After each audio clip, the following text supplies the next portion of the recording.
안녕하세요. 가족 이야기 채널에 오신 시청자 여러분. 오늘 들려드릴 이야기는 제 삶을 송두리째 바꿔놓은 하룻밤의 기록입니다.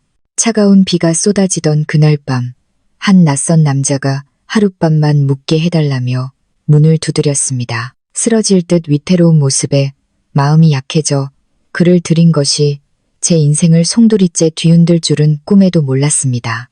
다음 날 아침, 남자는 흔적도 없이 사라졌지만 그가 남긴 베개 밑에서는 저를 경악하게 만든 물건이 발견되었습니다. 이 기묘한 이야기의 진실이 궁금하시다면 지금부터 제 이야기에 귀 기울여 주시기 바랍니다. 그날 밤 갑자기 비가 내리기 시작했습니다. 비가 세차게 쏟아지진 않았지만 끈질기게 창문을 두드리는 소리가 마치 오늘 밤은 평온하지 않을 것이라고 예고하는 듯했습니다. 저녁상을 치우고 있던 그때 다급하게 문을 두드리는 소리가 들렸습니다. 저는 깜짝 놀랐습니다. 저희 동네는 다 아는 사람들 뿐이라 이렇게 늦은 밤, 그것도 화슨 날씨에 문을 두드리는 사람은 거의 없었기 때문입니다. 손을 닦고 조심스럽게 문을 열었습니다. 문 앞에는 낯선 남자 한 명이 서 있었습니다. 키가 크고 마른 체형에 입고 있는 외투는 흠뻑 젖어 있었습니다. 그는 추위를 막으려는 듯 두 팔로 가슴을 감싸 안고 있었습니다. 50대쯤 되어 보이는 남자는 희끗희끗한 머리에 쑥쑥한 얼굴을 하고 있었고 지친 기색과 초조함이 뒤섞인 눈빛이었습니다. 하룻밤만 신세 좀 지게 해주십시오. 딱 하룻밤이면 됩니다. 마을 뒤편 고갯길에서 길을 잃었는데 차 기름까지 떨어져서요. 남자의 목소리는 추위 때문인지 아니면 다른 이유 때문인지 미세하게 떨리고 있었습니다. 그 말을 듣는 순간 저는 망설여졌습니다. 이 집에는 저와 12살짜리 아들 단둘이 살고 있었기 때문입니다. 몇 년 전 남편이 교통사고로 세상을 떠난 후 모자는 이 작은 집에서 서로를 의지하며 살아왔습니다. 저는 본래 낯선 사람, 특히 남자를 경계하는 편이었습니다. 과거에 안 좋은 일을 겪은 후 생긴 저 자신을 보호하기 위한 습관이었죠. 하지만 흠뻑 젖어 추위에 떨고 있는 남자의 모습을 보니 마음이 흔들렸습니다. 세상에는 좋은 사람도 많지만 선량한 얼굴 뒤에 악의를 숨긴 사람도 적지 않으니까요. 저는 잠시 그 자리에서 굳은 채 신중하게 고민했습니다. 제가 망설이는 동안 남자는 고개를 숙이며 갈라진 목소리로 나지막이 말했습니다. 절대 아주머니와 아드님께 어떤 해도 끼치지 않겠습니다. 그저 몸만 누일 곳이 필요할 뿐입니다. 이 비를 맞으며 더는 걸을 수가 없어서요. 바로 그 한마디에 제 마음이 무너졌습니다. 거의 텅 빈 것처럼 보이는 남자의 지친 눈을 보니 정말로 비를 피할 곳이 절실한 사람일지도 모른다는 생각이 들었습니다. 저 역시 어려울 때 다른 사람의 도움을 받은 적이 있었기에 차마 그를 외면할 수 없었습니다. 저는 뒤로 물러서며 문을 활짝 열었습니다. 들어오세요. 하지만 꼭 하룻밤만입니다. 내일 아침 일찍 나가 주셔야 해요. 남자는 연신 고개를 숙여 감사 인사를 했습니다. 저는 젖은 외투를 벗어 의자에 걸어두라고 말한 뒤 마른 수건을 건넸습니다. 그때 방에서 나온 아들이 호기심 가득한 눈으로 낯선 남자를 쳐다봤지만 아무 말도 하지 않았습니다. 저는 아들에게 방에 들어가 문을 잠그라고 단단히 일렀습니다. 아이의 안전이 최우선이니까요. 저는 거실 바닥에 여분의 요를 깔아주었습니다. 남자는 자리에 앉아 온기를 찾으려는 듯 두 손을 비볐습니다.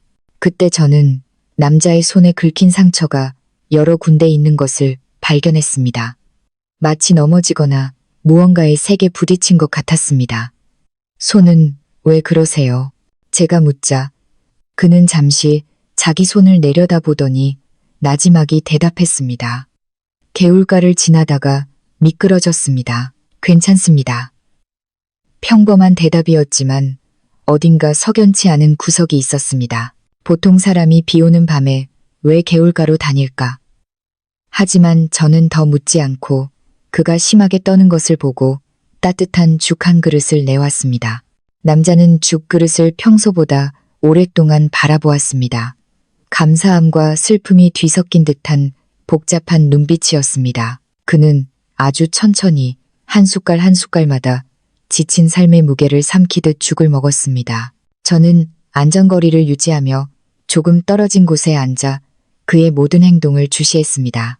식사를 마친 그는 다시 한번 고개 숙여 감사 인사를 하고는 제가 깔아준 유에 누웠습니다. 얼마 지나지 않아 그는 깊은 잠에 빠졌습니다. 숨소리는 고르게 들려왔지만 무언가에 쫓기는 사람처럼 여전히 긴장감이 서려 있었습니다. 그날 밤 저는 왠지 모를 불안감에 뒤척이며 잠을 이루지 못했습니다. 그가 이상한 행동을 해서가 아니었습니다. 단지 그가 길 잃은 나그네가 아닐지도 모른다는 막연한 직감 때문이었습니다. 밤새 틈새로 스며드는 바람 소리에 낡은 문이 삐걱거릴 때마다 집안의 공기는 더욱 스산해졌습니다. 아들은 방에서 깊이 잠들어 있었기에 저는 동이 틀 무렵까지 뜬 눈으로 밤을 새우다시피 했습니다. 아침 8시쯤 밖에서 들려오는 새소리에 잠이 깼습니다. 거실로 나가보니 남자가 누워있던 유는 깔끔하게 개켜져 있었고 밤새 걸어두었던 외투도 사라지고 없었습니다. 그 남자는 떠난 것이었습니다. 아무 소리도 작별 인사도 없이 문을 두드려 떠난다는 기별도 없이 모든 것이 너무나 조용했습니다. 말 한마디 없이 가시다니. 저는 혼잣말을 하며 한편으로는 무사히 일이 끝났다는 안도감을, 다른 한편으로는 기묘한 찜찜함을 느꼈습니다. 그런데 아침을 준비하기 위해 부엌으로 가려던 순간 제 시선이 그가 사용했던 베개에 멈췄습니다. 베개 모서리 밑에 노란빛을 띤 무언가가 반으로 접힌 채 끼워져 있었습니다. 저는 허리를 숙여 그것을 꺼냈습니다. 종이봉투였습니다. 무겁지도 두껍지도 않았고 뒷면에는 보내는 사람의 이름조차 없었습니다. 앞면에는 급하게 쓴 듯한 글씨가 몇 자 적혀 있었습니다. 죄송하고 감사합니다. 저는 그 자리에 얼어붙었고 기이한 느낌이 온몸을 훑고 지나갔습니다. 봉투를 열었습니다. 안에는 돈도 신분증도 아닌 색이 바랜 낡은 사진 한 장이 들어 있었습니다. 사진 속에는 젊은 여인이 생후 몇 개월쯤 되어 보이는 아기를 안고 있었습니다. 그런데 그 여인의 얼굴이 너무나 익숙해서 마치 누군가 제 목을 조르는 듯 숨이 막혔습니다. 저는 그 여인을 알았습니다. 알 뿐만 아니라 제 인생에서 가장 고통스러운 기억의 일부였습니다. 저는 휘청이는 몸을 의자에 기댄 채 겨우 버텼습니다. 바로 그때 사진 밑에서 작게 접힌 종이 한 장이 떨어졌습니다. 펼쳐보니 단 한 줄의 문장이 적혀 있었지만 그 내용은 제 머릿속을 송두리째 뒤흔들기에 충분했습니다. 당장 도망쳐요. 그 사람이 당신을 찾아냈어요. 저는 그 자리에 얼어붙고 말았습니다. 누가? 왜 나를 아는 거지? 왜 이 사진이 여기에 있고 왜 이렇게 소름 끼치는 경고를 남긴 걸까? 작은 집은 숨 막힐 듯한 정적에 휩싸였습니다. 그제야 저는 깨달았습니다. 그 남자는 길 잃은 나그네가 아니었습니다. 그는 분명한 이유를 가지고 이곳에 왔던 것입니다. 그리고 그가 베개 밑에 남기고 간 것은 지난 14년간 깊숙이 묻혀있던 비밀과 직접적으로 관련된 어떤 끔찍한 일의 시작이었습니다. 낡은 사진을 든 제 손은 여전히 떨리고 있었습니다. 사진 속 여인의 눈빛이 마치 저를 꿰뚫어 보는 것 같았습니다. 14년이 지났지만 저는 그 얼굴을 결코 잊을 수 없었습니다. 그녀는 수진 언니, 바로 옆집에 살던, 제가 어렸을 때 저희 어머니가 산후조리로 병원에 입원해 계시는 동안 석 달이나 저를 돌봐주셨던 분이었습니다. 수진 언니는 마음씨 곱고 아이를 유난히 예뻐해서 항상 저를 친딸처럼 아껴주셨습니다. 하지만 제가 8살 때 언니는 세상을 떠났습니다. 동네 사람 모두가 아는 사실이었죠. 교통사고. 하지만 그 사고는 너무나 미스터리해서 동네 사람들은 지금까지도 그 죽음이 단순하지 않다고 수군거리곤 했습니다. 하지만 저를 주저앉게 만든 것은 수진 언니가 아니었습니다. 바로 언니가 품에 안고 있던 아기였습니다. 갓난아기 티를 갓 벗은 듯한 생후 몇 개월 된 아기. 그 아기의 눈, 코, 입이 지금의 제 아들 준호와 너무나도 똑같았습니다. 숨이 턱 막힐 정도로 닮아 있었습니다. 저는 식탁을 붙잡고서야 겨우 서 있을 수 있었습니다. 아닐 거야. 그럴 리 없어. 제 아들 준호는 저와 제 남편의 아들이었습니다. 눈매부터 인매까지 저보다는 남편을 더 많이 닮았죠. 이 사진은 그저 우연의 일치일 뿐이라고. 하지만 어째서 이 사진이 낯선 남자가 남긴 봉투 속에 들어 있었던 걸까요? 저는 남자가 남긴 작은 쪽지를 다시 펼쳤습니다. 당장 도망쳐요. 그 사람이 당신을 찾아냈어요. 이 짧은 문장이 머릿속을 떠나지 않았습니다. 그 사람은 누구일까? 왜 나를 찾아왔을까? 수진 언니의 죽음과 이 사진은 대체 무슨 관련이 있는 걸까? 저는 사진을 식탁에 내려놓고 서둘러 아들 방으로 갔습니다. 준호는 머리가 헝클어진 채 평온한 얼굴로 잠들어 있었습니다. 저는 침대 가장자리에 앉아 아들의 얼굴을 들여다보았습니다. 보면 볼수록 소름이 끼쳤습니다. 정말로 사진 속 아기와 기이할 정도로 닮아 있었습니다. 마치 두 사진을 나란히 놓으면 바로 겹쳐 보일 것만 같았습니다. 저는 심호흡을 하며 마음을 가다듬고 아들을 깨웠습니다. 준호야, 일어나. 엄마가 할 얘기가 있어. 아들은 눈을 비비며 말했습니다. 엄마, 무슨 일인데 얼굴이 그렇게 하얘. 저는 대답 대신 아들의 머리를 쓰다듬었습니다.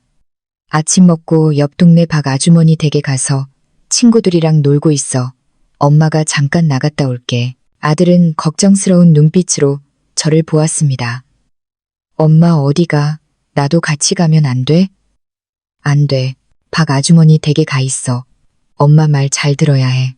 저는 아들에게 몇 가지를 당부하고 옷을 챙겨 입혀 박 아주머니 댁으로 데려다 주었습니다. 아주머니 댁 마당에서 들려오는 아이들의 웃음소리에 긴장이 조금 풀렸지만 가슴은 여전히 조여왔습니다. 창문 너머로 아들을 바라보았습니다. 지금으로선 저곳이 아들에게 가장 안전한 곳일 겁니다. 적어도 제가 이 모든 상황을 파악하기 전까지는 말이죠. 저는 불안감에 떨리는 손으로 집으로 돌아왔습니다. 사진과 쪽지를 다시 한번 집어들고 의자에 앉아 모든 것을 되짚어보기 시작했습니다. 14년 전 수진 언니가 죽던 그날 밤, 사람들은 언니가 시장에 물건을 사러 가던 길에 트럭에 치였다고 했습니다. 하지만 저는 똑똑히 기억합니다. 그날 밤 언니네 집에서 아주 큰 부부싸움 소리가 들렸습니다. 어렴풋이 아기 울음소리도 들렸습니다.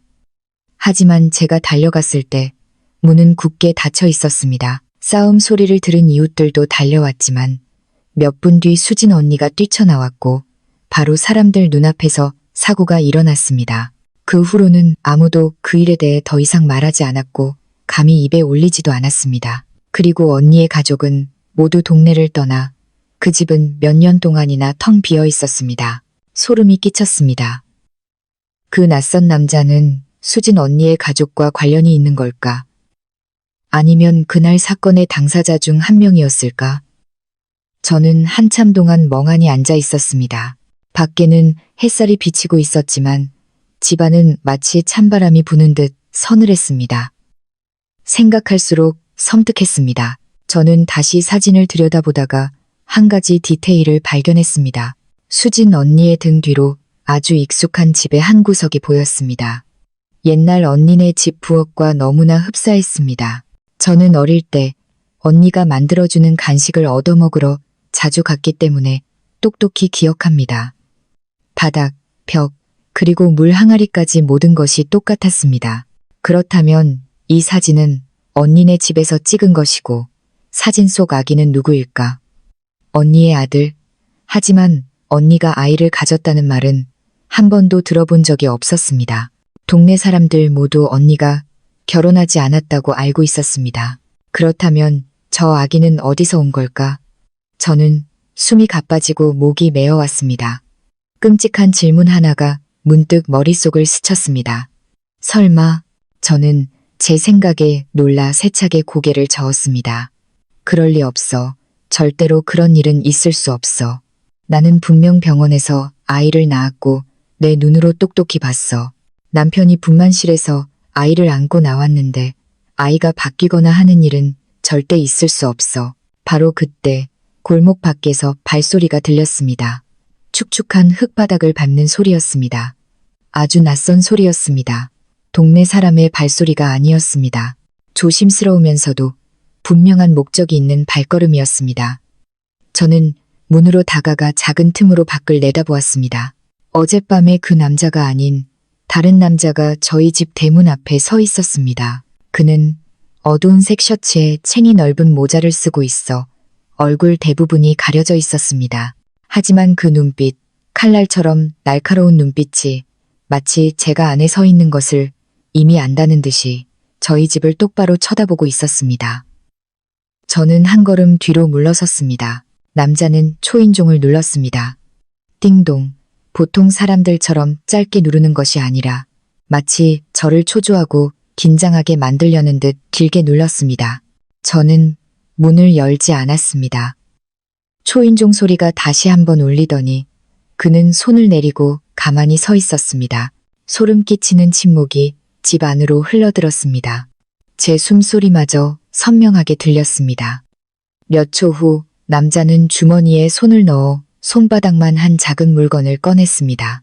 그는 그것을 대문 위에 올려놓고 반듯하게 맞춘 뒤 몸을 돌려 떠났습니다. 마치 자신이 남긴 물건이 제 심장을 무너뜨릴 것이라는 사실을 안다는 듯이 느리지만 확신의 찬걸음거리였습니다.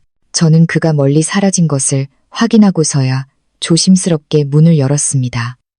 대문으로 다가가 아래를 내려다보았습니다. 그가 남기고 간 것은 아이들이 흔히 차는 낡은 은팔찌였습니다. 하지만 저를 온몸에 소름이 돋게 만든 것은 팔찌가 아니었습니다. 그 안쪽에 새겨진 두 글자, 꼬맹이. 바로 수진 언니가 어릴 적 저를 부르던 애칭이었습니다. 아닐 거야. 그럴 리가 없어. 왜 이 팔찌를 우리 집에? 왜 하필 낯선 남자가 하룻밤 묵고 간 오늘 찾아온 걸까? 그리고 왜 모든 것이 이렇게 오랜 세월이 흐른 뒤에 다시 시작되는 걸까? 저는 가슴을 부여잡고 숨을 헐떡였습니다. 그때 집안에서 전화벨이 울려 저는 소스라치게 놀랐습니다. 달려가 수화기를 들었습니다. 전화기 너머로 박 아주머니의 떨리는 목소리가 들려왔습니다. 얘야, 빨리 이리로 좀 와보렴. 준호한테 웬 낯선 사람이 와서 이것저것 묻고 갔어. 저는 하마터면 수화기를 떨어뜨릴 뻔했습니다. 그들이 시작한 것이었습니다. 저는 어떻게 박 아주머니 댁까지 달려갔는지 기억나지 않습니다. 대문에 도착했을 때 이미 다리에 힘이 풀려 주저앉을 것만 같았습니다. 문이 다 열리기도 전에 박 아주머니가 뛰쳐나왔습니다. 겁에 질려 얼굴이 하얗게 질리고 눈가는 붉어져 있었습니다. 어서 들어와. 준호는 방에 앉아 있어. 아까 얼마나 놀랐는지 얼굴이 새파래졌단다. 의자에 웅크리고 앉아 두 손으로 무릎을 감싸고 있는 아들을 보자 목이 메었습니다. 저를 보자마자 아들은 와락 달려와 저를 꽉 껴안았습니다. 엄마, 너무 무서웠어. 저는 아들을 품에 꼭 안았습니다. 심장이 미친 듯이 뛰었습니다. 무슨 일이었어? 누가 널 찾아왔어? 아들은 몸을 부들부들 떨며 한참 만에야 겨우 입을 열었습니다. 어떤 아저씨가 대문 밖에 서서 한참 동안 나를 쳐다봤어. 그러고는 박 아주머니한테 이 아이 엄마랑 둘이 살죠? 라고 물었어. 아들은 흐느끼며 말을 이었습니다. 그리고 나한테 이름이 뭐냐고, 엄마 이름이 뭐냐고 물었어. 그러고는 내가 이해할 수 없는 말을 했어. 많이 닮았군. 역시 운명은 피할 수 없는 건가. 그러고는 그냥 가버렸어. 온몸이 얼음물을 뒤집어 쓴 것처럼 차가워졌습니다. 많이 닮았다니. 누구를? 사진 속의 아기를. 그 생각에 심장이 터져 나올 것 같았습니다. 더 이상 생각하고 싶지 않았습니다. 저는 아들의 머리를 쓰다듬었습니다. 괜찮아. 엄마가 있잖아. 아무도 우리 아들 건드리지 못하게 할 거야. 하지만 저는 똑똑히 알고 있었습니다. 이 일은 이미 제 통제를 벗어났다는 것을. 박 아주머니가 의자를 끌어당겨 앉으며 걱정스러운 목소리로 말했습니다. 아까 그 사람 표정을 보니까 길을 묻거나 아는 사람을 찾는 그런 얼굴이 아니었어. 뭐랄까, 이미 자기가 찾고 있는 걸 알고 있고 그저 확인만 하러 온 사람 같았달까. 저는 주먹을 꽉 쥐었습니다. 혹시 아는 사람인가요? 박 아주머니는 고개를 저었습니다. 아니, 하지만 그 사람 눈빛이 꼭 안 좋은 일에 얽혔던 사람들 눈빛 같았어. 차갑고 아무 감정도 없는 그런 눈. 숨쉬기가 힘들었습니다. 오늘 아침 저희 집 대문 앞에 서 있던 남자의 모습이 선명하게 떠올랐습니다. 동일 인물일 수도 다른 사람일 수도 있지만 분명 같은 이유로 찾아온 것이었습니다. 문득 저는 물었습니다. 혹시 아까 그 사람이 준호 손을 뚫어지게 쳐다보지는 않았나요? 박 아주머니는 깜짝 놀라며 말했습니다. 응, 그랬어. 애 손목을 한참이나 쳐다보더라. 저는 그 자리에 얼어붙었습니다. 준호의 손목. 3살 때 제가 사준 은팔찌를 차고 다녔던 바로 그곳. 하지만 그 팔찌는 오래전에 잃어버렸습니다. 혹시 그 팔찌가 아니었을까? 저는 아까 그 남자가 대문에 남겨두고 간 팔찌를 떠올렸습니다. 안쪽에 새겨진 꼬맹이라는 2글자는 수진 언니가 어릴 적 저를 부르던 애칭이지 준호의 이름이 아니었습니다. 도대체 그들은 누구를 찾고 있는 걸까? 나? 아니면 내 아들? 거대한 바위가 가슴을 짓누르는 것 같았습니다.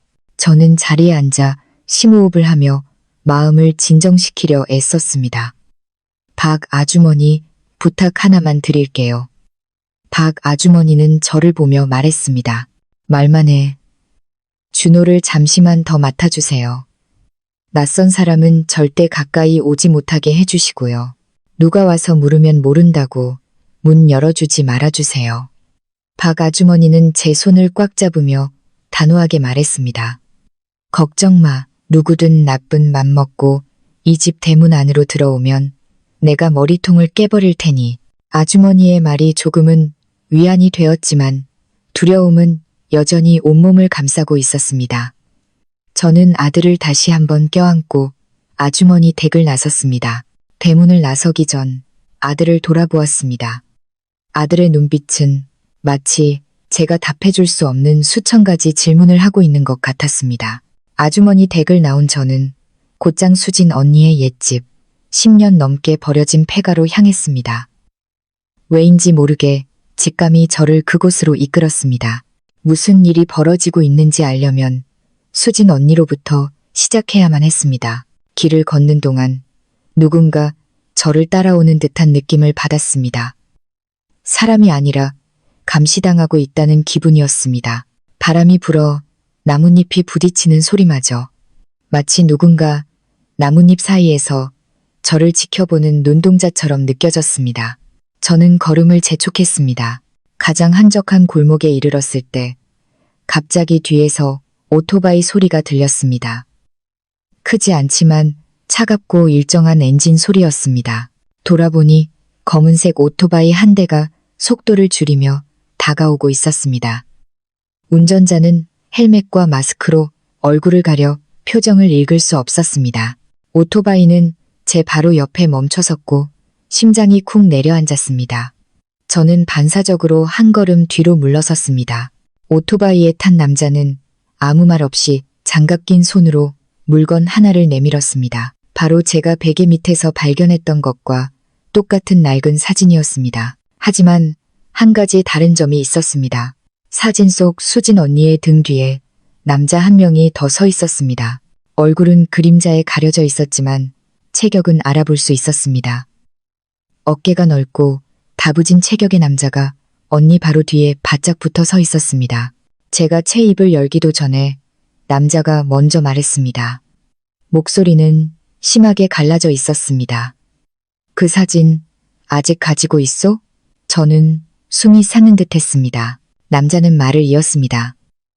버리지 마시오. 그게 얼마나 중요한 물건인지 당신은 모를 거요. 저는 마른 침을 삼키며 물었습니다. 누구세요? 남자는 대답하지 않았습니다. 그는 사진을 조금 더 앞으로 내밀어 제가 자세히 보도록 했습니다. 사진 속에는 세 사람이 있지. 한 명은 죽었고, 한 명은 도망쳤고, 나머지 한 명은 지금 찾으러 다니는 중이요. 그는 잠시 말을 멈추고 저를 꿰뚫을 듯이 쳐다보았습니다. 그리고 그놈이 찾아내면 당신 모자는 결코 무사하지 못할 거요. 저는 두려움에 온몸이 마비되는 것 같았습니다. 왜 저예요? 왜 제 아들을 찾아온 거죠? 남자는 시동을 걸며 직접적인 대답 대신 소름 끼치는 한마디를 던졌습니다. 당신 얼굴이 그의 엄마랑 너무 닮았거든. 제가 그의 엄마가 누구냐고 묻기도 전에 남자는 굉음을 내며 사라져 버렸습니다. 저는 다리에 힘이 풀려 길가 나무에 몸을 기대고서야 겨우 숨을 쉴 수 있었습니다. 그의 엄마랑 닮았다니 그 남자는 제가 수진 언니와 닮았다고 말한 것이었습니다. 그리고 그가 말한 그 애는 사진 속의 아기였습니다. 하지만 그 아기는 살아있을 리가 없었습니다. 수진 언니에게 아이가 있었다는 사실을 아는 사람은 아무도 없었으니까요. 만약 있었다면 그 아이는 지금 몇 살일까? 14살, 15살, 준호와 비슷한 나이. 저는 몸을 떨었습니다. 아니야, 단순한 우연의 일치일 리 없어. 여기에는 제가 모르는 거대한 비밀이 있고 누군가가 그 비밀을 다시 파헤치려 하고 있었습니다. 저는 몸을 일으켜 수진 언니의 폐가로 계속 걸어갔습니다. 그곳만이 유일하게 답을 찾을 수 있는 곳이었습니다. 하지만 그 집으로 이어지는 길모퉁이를 돌았을 때 저는 그 자리에 얼어붙었습니다. 수진 언니네 집 문이 활짝 열려 있었고 안에는 어떤 남자가 서 있었습니다. 키가 큰 남자가 등을 보인 채 집안의 물건들을 뒤지고 있는 것 같았습니다. 제가 막 돌아서서 도망치려던 순간 그 남자가 돌아섰습니다. 그의 눈빛이 저를 똑바로 향했습니다. 아주 익숙한 어릴 적 제 희미한 기억 속 어딘가에 존재했던 사람의 눈빛이었습니다. 집 안에서 들려온 한마디 부름이 제 등골을 오싹하게 만들었습니다. 꼬맹이, 왔구나. 저는 폐가 문 앞에서 그대로 얼어붙었습니다. 심장이 너무 세차게 뛰어 귀가 먹먹해질 지경이었습니다. 꼬맹이라는 이름은 20년도 더 전에 마지막으로 들어본 이름이었습니다. 저를 그렇게 부르는 사람은 단 한 사람뿐이었습니다. 수진 언니. 그런데 눈앞에 이 남자는 어떻게 아는 걸까? 남자는 천천히 문지방을 넘어 걸어 나왔습니다. 키가 크고 어깨가 넓었지만 등은 수많은 풍파를 겪은 사람처럼 약간 굽어 있었습니다. 그의 얼굴은 햇볕에 그을려 있었고 깊게 팬 주름은 파란만장한 인생을 말해주는 듯 했습니다. 눈빛은 날카로웠지만 이상하게 슬퍼 보였습니다. 그 눈빛 때문에 저는 그를 나쁜 사람이라고 단정할 수 없었지만 그렇다고 온전히 믿을 수도 없었습니다. 저는 한 걸음 뒤로 물러서며 떨리는 목소리로 물었습니다. 누구세요? 왜 저를 꼬맹이라고 부르시죠? 남자는 아주 오랫동안 마치 제 얼굴의 모든 선을 기억 속에 새기려는 듯이 저를 바라보았습니다. 그리고는 길게 한숨을 내쉬며 갈라진 목소리로 말했습니다. 닮았어. 너무 닮았어. 네가 어렸을 때랑 똑같구나. 10수년 전이랑. 저는 소름이 끼쳤습니다. 제가 어렸을 때부터 저를 알았다고? 저는 목이 메어 물었습니다. 남자는 바로 대답하지 않고 집 안으로 들어가며 저에게 들어오라는 손짓을 했습니다. 망설여졌지만 저는 그를 따라 들어갔습니다. 이 모든 일을 설명해 줄 수 있는 사람은 이 남자뿐이었으니까요. 집안은 먼지가 두껍게 쌓여 있었고 곳곳에 거미줄이 쳐져 있었습니다. 오랫동안 버려진 집 특유의 퀴퀴한 곰팡이 냄새가 코를 찔렀습니다. 하지만 저를 등골이 오싹하게 만든 것은 집 한구석에 찍혀 있는 새로운 발자국이었습니다. 흙이 아직 마르지 않은 것으로 보아 최근 누군가가 이 집을 계속 드나들었다는 증거였습니다. 주위를 둘러보니 벽에는 먼지에 거의 가려진 낡은 가족 사진이 걸려 있었습니다. 손으로 가볍게 먼지를 닦아내자 수진 언니의 얼굴이 드러났습니다. 그리고 언니 옆에는 젊은 시절의 한 남자가 서 있었습니다. 얼굴은 흐릿했지만 눈앞의 남자와 어딘가 닮은 구석이 있었습니다. 저는 돌아서서 떨리는 목소리로 물었습니다. 수진 언니 남편분이시죠? 남자는 몇 초간 가만히 서 있다가 조용히 고개를 끄덕였습니다. 그래, 내가 영철이다. 저는 큰 충격을 받았습니다. 영철 아저씨, 어릴 때 어른들에게 들었던 이름이었습니다. 하지만 다들 그가 수진 언니가 죽은 후 흔적도 없이 사라졌다고, 장례식에도 오지 않고 언니의 마지막 모습조차 보지 않았다고 했습니다. 그때는 모두가 그를 무정하다고 욕했는데 지금 그가 제 눈앞에 서 있는 것이었습니다. 왜 사라지셨어요? 제 목소리는 제 것이 아닌 것처럼 메어 나왔습니다. 영철 아저씨는 테이블에 손을 짚고 바닥을 내려다보며 썩은 나무가 갈라지는 듯한 낮고 무거운 목소리로 말했습니다. 나타날 자격이 없었으니까, 쫓겨났으니까. 저는 미간을 찌푸렸습니다. 누가 쫓아냈는데요. 그가 고개를 들었습니다. 그의 눈에는 불꽃이 일렁이는 것 같았습니다. 지금 너와 네 아들을 찾고 있는 그놈. 그의 말에 등골이 서늘해졌습니다. 그 사람이 누구인데요? 저는 다급하게 물었습니다. 영철 아저씨는 잠시 말을 멈추더니 천천히 입을 열었습니다. 피에 익숙한 놈.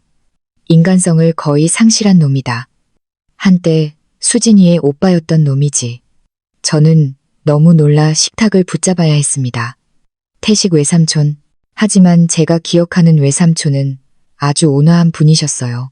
수진 언니가 죽었을 때도 가장 많이 우셨던 분인데 영철 아저씨는 비웃었습니다. 그 웃음은 창자가 뒤틀릴 듯 고통스러워 보였습니다. 사람들 앞에서는 온화했지. 하지만 집안에서는 악몽 그 자체였어. 그리고 그는 저를 보며 목이 졸리는 듯 갈라진 목소리로 말했습니다. 내가 알기나 해? 그날 밤 수진이가 왜 죽었는지. 저는 계속해서 고개를 저었습니다. 여러 소문을 들었지만 진실은 단 한 번도 알지 못했습니다. 영철 아저씨는 주먹을 꽉 쥐며 메인 목소리로 말했습니다. 그 애는 도망치고 있었어. 자기 친오빠로부터 아기를 품에 안고 길거리로 뛰쳐나갔지. 그놈이 아이를 빼앗아갈까봐 두려워서. 머리가 울리는 것 같았습니다. 저는 그의 말을 하나하나 조합하려 애썼습니다. 그 아기는 수진 언니의 아이였군요. 저는 심장이 터질 듯한 것을 느끼며 물었습니다. 영철 아저씨는 고개를 끄덕였습니다. 그래, 나와 그 애의 아이였지. 아주 예쁜 사내 아이였어. 눈이 크고 동그란 게 꼭 내 아들 같았지. 심장이 고통스럽게 조여왔습니다. 아니야, 그럴 리 없어. 준호는 남편을 닮았어. 준호는 다른 사람의 아들일 리가 없어. 하지만 저는 거의 숨을 참은 채 물었습니다. 그럼 그 아기는 지금 어디에 있나요? 영철 아저씨는 제 눈을 똑바로 쳐다보았습니다. 그 시선에 온몸에 소름이 돋았습니다. 그놈이 빼앗아갔어. 바로 그날 밤에. 저는 입을 떡 벌렸습니다. 그는 말을 이었습니다. 수진이는 아이를 지키려고 길거리로 뛰쳐나갔고 충돌과 동시에 직사했지. 사람들이 달려왔을 때 그놈은 이미 아기와 함께 사라진 후였어. 그때부터 나는 사방을 떠돌며 아이를 찾아 헤맸지. 죽을 고비도 넘겼지만 결국 아이를 찾지 못했어. 그는 숨을 헐떡이며 말을 멈추었습니다. 한마디 한마디가 마치 칼날이 되어 심장을 베는 듯 했습니다. 저는 그 자리에 얼어붙어 있었습니다. 그의 모든 말이 제 뇌리를 파고들었습니다. 하지만 그가 한 말이 저와 무슨 상관이 있다는 걸까요? 저는 떨리는 목소리로 물었습니다. 그는 저를 오랫동안 바라보더니 되물었습니다. 내 아들 몇 살이지? 12살이요. 제가 대답했습니다. 그는 입술을 굳게 다물고 고개를 끄덕였습니다. 사진 속의 그 아이도 살아있었다면 올해 12살이었을 거다. 숨이 막히고 가슴이 답답해졌습니다. 아니야, 우연의 일치일 뿐이야. 사진 한 장 때문에 이럴 순 없어. 영철 아저씨는 점점 더 다급한 목소리로 말을 이었습니다. 수진이가 그 아이를 낳은 해와 네가 아들을 낳은 해가 같아. 저는 얼굴이 창백해지고 다리에 힘이 풀렸습니다. 귀가 멍멍해졌습니다. 그럴 리가 없어. 그럴 리가. 내가 멀리서 내 아들을 지켜봤다. 영철 아저씨는 말을 이었습니다. 그 애는 수진이와 소름 끼치도록 닮았어. 특히 눈매가. 저는 거의 숨을 쉴 수 없었습니다. 하지만 그는 제 어깨를 꽉 잡았습니다. 나는 믿고 싶지 않지만 오늘 아침 내 집에 찾아왔던 그놈은 믿어. 의심하고 있고 확신하기 전까지는 절대 멈추지 않을 놈이야. 저는 비틀거리며 쓰러질 뻔했습니다. 영철 아저씨가 저를 부축했지만 그의 손 역시 떨리고 있었습니다. 왜요? 왜 그가 저를 찾아온 거죠? 저는 숨이 넘어갈 듯한 목소리로 물었습니다. 영철 아저씨는 저를 보며 깊고 어두운 눈빛으로 말했습니다. 네가 바로 그날 밤 수진이가 마지막으로 만나고 싶어 했던 사람이니까. 너는 그날 오후에 수진이네 집에 있었지. 언니가 너한테 무언가 맡아달라고 부탁했었어. 기억나? 저는 그 자리에 얼어붙었습니다. 14년 넘게 묻혀있던 어두운 구석에 갇혀있던 기억. 그의 말 한마디에 한 장면이 머릿속을 찍고 나타났습니다. 그날 오후 수진 언니는 수건으로 얼굴을 가린 채 저에게 작은 천주머니를 몰래 건네주었습니다. 언니는 속삭였습니다. 꼬맹아, 언니 대신 이것 좀 맡아줘. 아무한테도 주면 안 돼. 하지만 그날 밤 사고가 일어났고 저는 너무 놀라 그 주머니의 존재를 까맣게 잊고 말았습니다. 나중에야 기억해냈을 때 주머니는 이미 사라지고 없었습니다. 저는 식탁을 꽉 잡았습니다. 숨이 가빴습니다. 그 주머니 안에 뭐가 있었는데요. 영철 아저씨는 저를 나락으로 밀어넣는 듯한 목소리로 천천히 말했습니다. 출생신고서. 온몸이 차갑게 식었습니다. 엄마 이름이 수진 언니로 되어 있는 그 아기의 출생신고서. 방이 빙빙 도는 것 같았습니다. 영철 아저씨의 목소리가 미세하게 떨렸습니다. 네가 그걸 가지고 있거나 혹은 네가 그걸 가졌었다는 사실을 아는 사람이 있다면 너는 지금 위험한 거야. 그놈은 입을 막기 위해서라면 무슨 짓이든 할 놈이다. 저는 입술이 하얗게 질리도록 주먹을 꽉 쥐었습니다. 하지만 제 아들은 상관없잖아요. 아무 상관없다고요. 저는 흐느꼈습니다. 영철 아저씨는 제 마지막 희망을 산산조각 내는 듯한 눈빛으로 저를 바라보았습니다.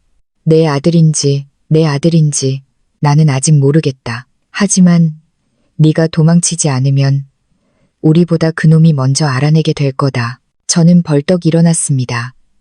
박 아주머니 댁으로 가야겠어요. 준호를 데리고 당장 떠나야 해요. 하지만 영철 아저씨가 저를 막아서며 낮고 경고에 찬 목소리로 말했습니다. 안 돼. 지금 박 아주머니 댁으로 가는 길에 사람이 지키고 있어. 저는 그 자리에 얼어붙었습니다. 영철 아저씨는 제 눈을 똑바로 쳐다보며 제 심장을 택게 할 만한 한마디를 했습니다. 내 아들은 지금 감시당하고 있어. 그리고 그놈이 원하는 아이가 바로 내 아들일지도 몰라. 저는 폐가 한가운데에서 그대로 얼어붙었습니다. 썩은 테이블 가장자리를 너무 세게 붙잡아 피부가 찢어질 것 같았습니다. 영철 아저씨의 말 한마디 한마디는 제가 오랫동안 굳게 믿어왔던 현실. 즉, 제 아들은 저와 남편의 아이이며 제 삶은 고단할지언정 끔찍한 비밀과는 무관하다는 믿음의 나라와 꽂히는 비수와 같았습니다. 하지만 이제 기억의 조각들, 세세한 부분들, 오늘 아침 대문 앞에 서 있던 낯선 남자의 눈빛, 그 모든 것이 제 세상을 뒤집어 놓고 있었습니다. 저는 간신히 평정을 유지하려 애썼지만 목소리는 폭풍우 속에 선 듯 떨렸습니다. 자세히 말씀해 주세요. 왜 그가 제 아들을 찾는 거죠? 준호가 수진 언니의 아들이라고 생각하는 건가요? 영철 아저씨는 바로 대답하지 않았습니다. 그는 누군가 엿들을까 두려운 듯 문 밖을 살피더니 저를 집 안 깊숙한 곳, 빛이 거의 들지 않는 낡은 부엌으로 이끌었습니다. 그놈은 생각하는 게 아니야. 그가 나지막이 말했습니다. 의심하는 거지. 그놈은 원래 모든 것을 의심하도록 태어난 놈이야. 저는 미간을 찌푸렸습니다. 왜 하필 저죠? 저는 아저씨 가족이나 수진, 언니와 아무 관련이 없는데요. 영철 아저씨는 제 어깨에 한 손을 올리고 목소리를 낮췄습니다. 너는 기억 못하겠지만 그때 넌 너무 어렸어. 하지만 너는 수진이가 죽기 전 마지막으로 본 사람이었어. 너는 출생신고서를 들고 있었고 너 자신도 모르는 비밀을 지키고 있었던 거야. 저는 머리를 감싸 쥐었습니다. 모든 것이 머릿속에서 뒤엉켰습니다. 하지만 그건 없어졌어요. 저는 아무것도 가지고 있지 않아요. 저는 거의 울음을 터뜨릴 뻔했습니다. 영철 아저씨는 고개를 저었습니다. 중요하지 않아. 중요한 건 그놈이 네가 안다고 생각한다는 것. 그리고 더 중요한 건 사진 속의 그 아이가 네 근처에 있을 거라고 생각한다는 거야. 저는 숨이 막혔습니다. 그는 저를 아주 깊이 들여다보더니 제가 가장 듣기 두려워했던 질문을 던졌습니다. 혹시 준호를 낳을 때 뭔가 이상한 점은 없었나? 심장이 쿵쿵 울리는 소리만 들렸습니다. 거의 현실 같지 않을 정도로 희미했던 기억 하나가 불현듯 떠올랐습니다. 준호를 낳던 날 저는 너무 지쳐 몇 분간 정신을 잃었었습니다. 깨어났을 때 남편이 갓난아기를 안고 옆에 서 있었습니다. 그때 남편의 눈에 스쳤던 기묘한 감정, 기쁨과 당혹감이 뒤섞인 그 표정을 똑똑히 기억합니다. 하지만 저는 그저 처음 아빠가 된 사람의 평범한 반응이라고 생각했었습니다. 저는 떨리는 목소리로 말했습니다. 제가 잠시 정신을 잃었었어요. 영철 아저씨는 길게 한숨을 내쉬었습니다. 그들이 내 아이를 바꿔치기 했거나 네가 착각했거나 혹은 누군가 그 기회를 틈타 끼어들었다고는 생각 안 해봤나? 저는 대답할 수 없었습니다. 머릿속이 혼란스러웠지만 한 가지는 분명히 알고 있었습니다.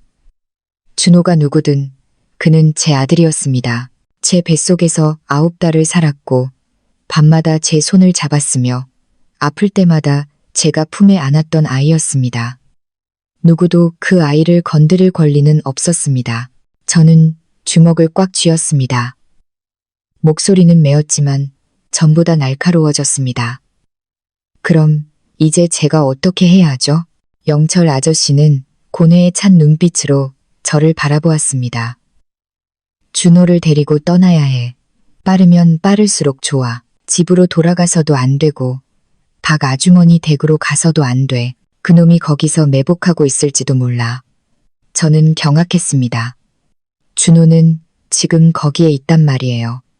영철 아저씨는 고개를 끄덕였습니다. 알아. 하지만 박 아주머니는 동네 사람이라 그놈도 함부로 하지는 못할 거야. 하지만 기다릴 거다. 지금 네가 그곳으로 돌아가는 건 스스로 함정에 빠지는 셔. 제 아들을 혼자 둘 수는 없어요. 저는 거의 소리를 질렀습니다. 영철 아저씨는 제 두 어깨를 잡았습니다. 진정해. 그놈은 아직 확신하지 못하고 있어. 떠보는 중이야. 하지만 네가 너무 서둘러 돌아가면 네가 두려워하고 있다는 걸 눈치챌 거고 바로 그때 손을 쓸 거다. 저는 피가 나도록 입술을 깨물었습니다. 그 순간 밖에서 바람이 윙윙거리며 울부짖었습니다. 낡은 나무 문이 길게 삐걱거리는 소리에 저와 영철 아저씨 모두 깜짝 놀랐습니다. 그는 목소리를 낮추고 밖을 뚫어지게 쳐다보았습니다. 누가 왔어? 저는 숨을 죽이고 벽에 바짝 붙었습니다. 아주 희미한 발소리. 보통 사람은 알아채지 못할 정도였습니다. 하지만 폐가의 정적 속에서 그 발소리는 마치 누군가 바로 등 뒤에 서 있는 것처럼 선명하게 들렸습니다.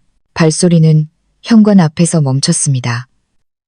한 사람의 그림자가 흙바닥 위로 길게 드리워져 집에 찌그러진 문틀에 비쳤습니다. 저는 감히 움직이지 못했습니다. 영철 아저씨가 제 귓가에 바짝 다가와 속삭였습니다. 미행당했어. 네가 여기 온 걸 아는 거야. 저는 숨소리마저 터져 나올까 봐 두려워 몸을 떨었습니다. 현관 밖의 그림자는 움직이지 않았습니다. 마치 집안의 모든 숨소리를 듣고 있는 것처럼 가만히 서 있었습니다. 낮고 차가운 목소리가 울려 퍼졌습니다. 마치 쇠붙이가 부딪히는 소리 같았습니다. 꼬맹이, 안에 있는 거 다 안다. 저는 거의 쓰러질 뻔했습니다. 그 목소리, 오늘 아침 저희 집에 찾아왔던 남자의 목소리였습니다. 영철 아저씨는 제 손을 꽉 잡고 조용히 하라는 신호를 보냈습니다. 그의 이마에서는 식은땀이 흘러내렸습니다. 밖에 남자가 천천히 말을 이었습니다. 어디로 가든 도망칠 수 없어.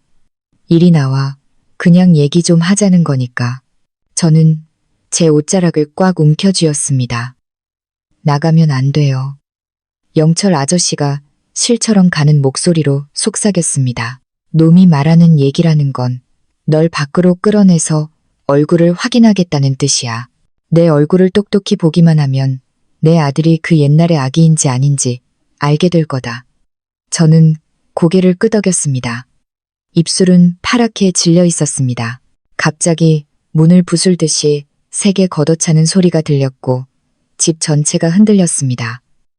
저는 비명을 지르지 않으려고 입을 막았습니다. 나와. 그의 목소리는 사납게 울렸습니다. 영철 아저씨가 저를 끌었습니다. 뒷문으로 빨리 가. 큰 길로 바로 나가지 말고 공터를 가로질러서 고구마밭 뒤쪽 샛길로 가. 거기서 시장으로 뛰어가서 택시를 잡아. 앞문이 다시 한번 세게 걷어차였고 나무가 쪼개지는 소리가 크게 울렸습니다. 그가 문을 거의 다 부순 것 같았습니다. 저는 숨을 헐떡였습니다. 아저씨는요? 제가 물었습니다. 나는 남는다. 놈이 원하는 건 너야. 내가 시간을 벌어주마. 저는 숨이 막힐 듯한 두려움에 그의 손을 잡았습니다. 그러다 아저씨가 죽으면요.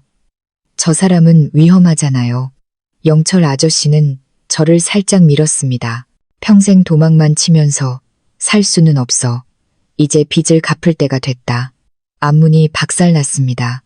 저는 뒷문으로 뛰었습니다. 하지만 문지방을 넘으려던 순간 영철 아저씨의 한마디가 제 온몸을 얼어붙게 만들었습니다. 만약 내 아들이 정말로 그날의 아기라면 진실이 아무리 고통스러워도 받아들일 준비를 해야 할 거다. 저는 더 물어볼 틈도 없이 앞방에서 침입자의 고함 소리가 들려왔습니다. 전혀 놓치지 마. 저는 폐가 뒷문으로 뛰쳐나왔습니다. 심장이 터져 나올 듯이 뛰었습니다. 축축한 흙냄새, 썩은 나뭇잎 냄새, 이끼 냄새가 뒤섞여 숨이 막혔습니다. 마른 풀밭을 밟는 발소리가 요란했지만 멈출 수 없었습니다. 뒤에서 그의 비명이 칼날처럼 등을 찔렀습니다. 전현, 놓치지 마. 뒤쫓는 발소리가 다급하게 울렸고 영철 아저씨의 고함 소리와 몸싸움 소리, 그리고 무언가 바닥에 세게 부딪히는 소리가 들렸습니다. 저는 감히 돌아보지 못했습니다. 아저씨가 목숨을 걸고 그를 막고 있다는 것을 알았습니다. 저는 수진 언니네 집 뒤편의 넓은 마당을 가로질렀습니다. 잡초가 무릎 위까지 자라 있었습니다. 가시덤불이 다리를 긁었지만 아무 감각도 없었습니다. 오직 한 가지 생각뿐이었습니다. 탈출해야 해. 준호를 구해야 해. 등 뒤의 공기가 소용돌이치는 것 같았습니다. 그가 점점 더 가까워지는 느낌이었습니다. 저는 낮은 담벼락을 넘어 영철 아저씨가 일러준 대로 공터로 향하는 샛길로 접어들었습니다. 그 공터는 넓고 황량했으며 주위에는 집이 거의 없었습니다. 이곳을 달리면 모습이 드러나겠지만 큰 길로 돌아가면 바로 잡힐 것이었습니다. 저는 이를 악물고 공터를 가로질렀습니다. 바람이 채찍처럼 얼굴을 때렸습니다. 갑자기 아주 가까이서 무언가 스치는 소리가 들렸습니다. 돌아보니 한 남자의 그림자가 공터 가장자리를 쏜살같이 가로지르고 있었습니다. 그가 지름길을 찾아낸 것이었습니다. 저는 숨을 깊이 들이마시고 시장 뒤편 고구마밭을 향해 달렸습니다. 그곳이 유일하게 몸을 숨길 수 있는 곳이었습니다. 심장이 목구멍으로 튀어나올 것 같았습니다. 눈은 따가웠고 다리는 풀렸지만 저는 계속해서 달렸습니다. 고구마밭 가장자리에 거의 다다랐을 때였습니다. 바로 등 뒤에서 극도로 빠른 발소리가 들렸습니다. 그는 맹수처럼 달려들고 있었습니다. 그의 숨결이 목덜미에 닿는 것 같았습니다. 잡았다. 그가 으르렁거렸습니다. 저는 공황 상태에서 손을 휘저어 풀밭을 더듬었고 마른 나뭇가지 하나가 손에 잡혔습니다. 생각할 겨를도 없이 저는 몸을 돌려 뒤를 향해 세게 휘둘렀습니다. 퍽 하는 소리가 울렸습니다. 그는 팔에 맞아 잠시 주춤했고 그 찰나의 순간이 저를 구했습니다. 저는 고구마 밭으로 뛰어들었습니다. 고구마 줄기가 가슴까지 올라와 제 몸을 거의 다 가려주었습니다. 저는 몸을 낮추고 숨을 죽이며 소리를 내지 않으려고 애썼습니다. 밖에서 그의 날카로운 목소리가 들렸습니다. 숨을 수 있을 것 같아? 그의 발이 고구마 줄기를 짓밟는 소리, 나뭇잎이 찢어지는 소리가 요란했습니다. 저는 땅에 바짝 엎드려 꼼짝도 하지 않았습니다. 심장 뛰는 소리가 바람 소리보다 더 크게 들렸습니다. 그는 천천히, 아주 천천히 주위를 맴돌았습니다.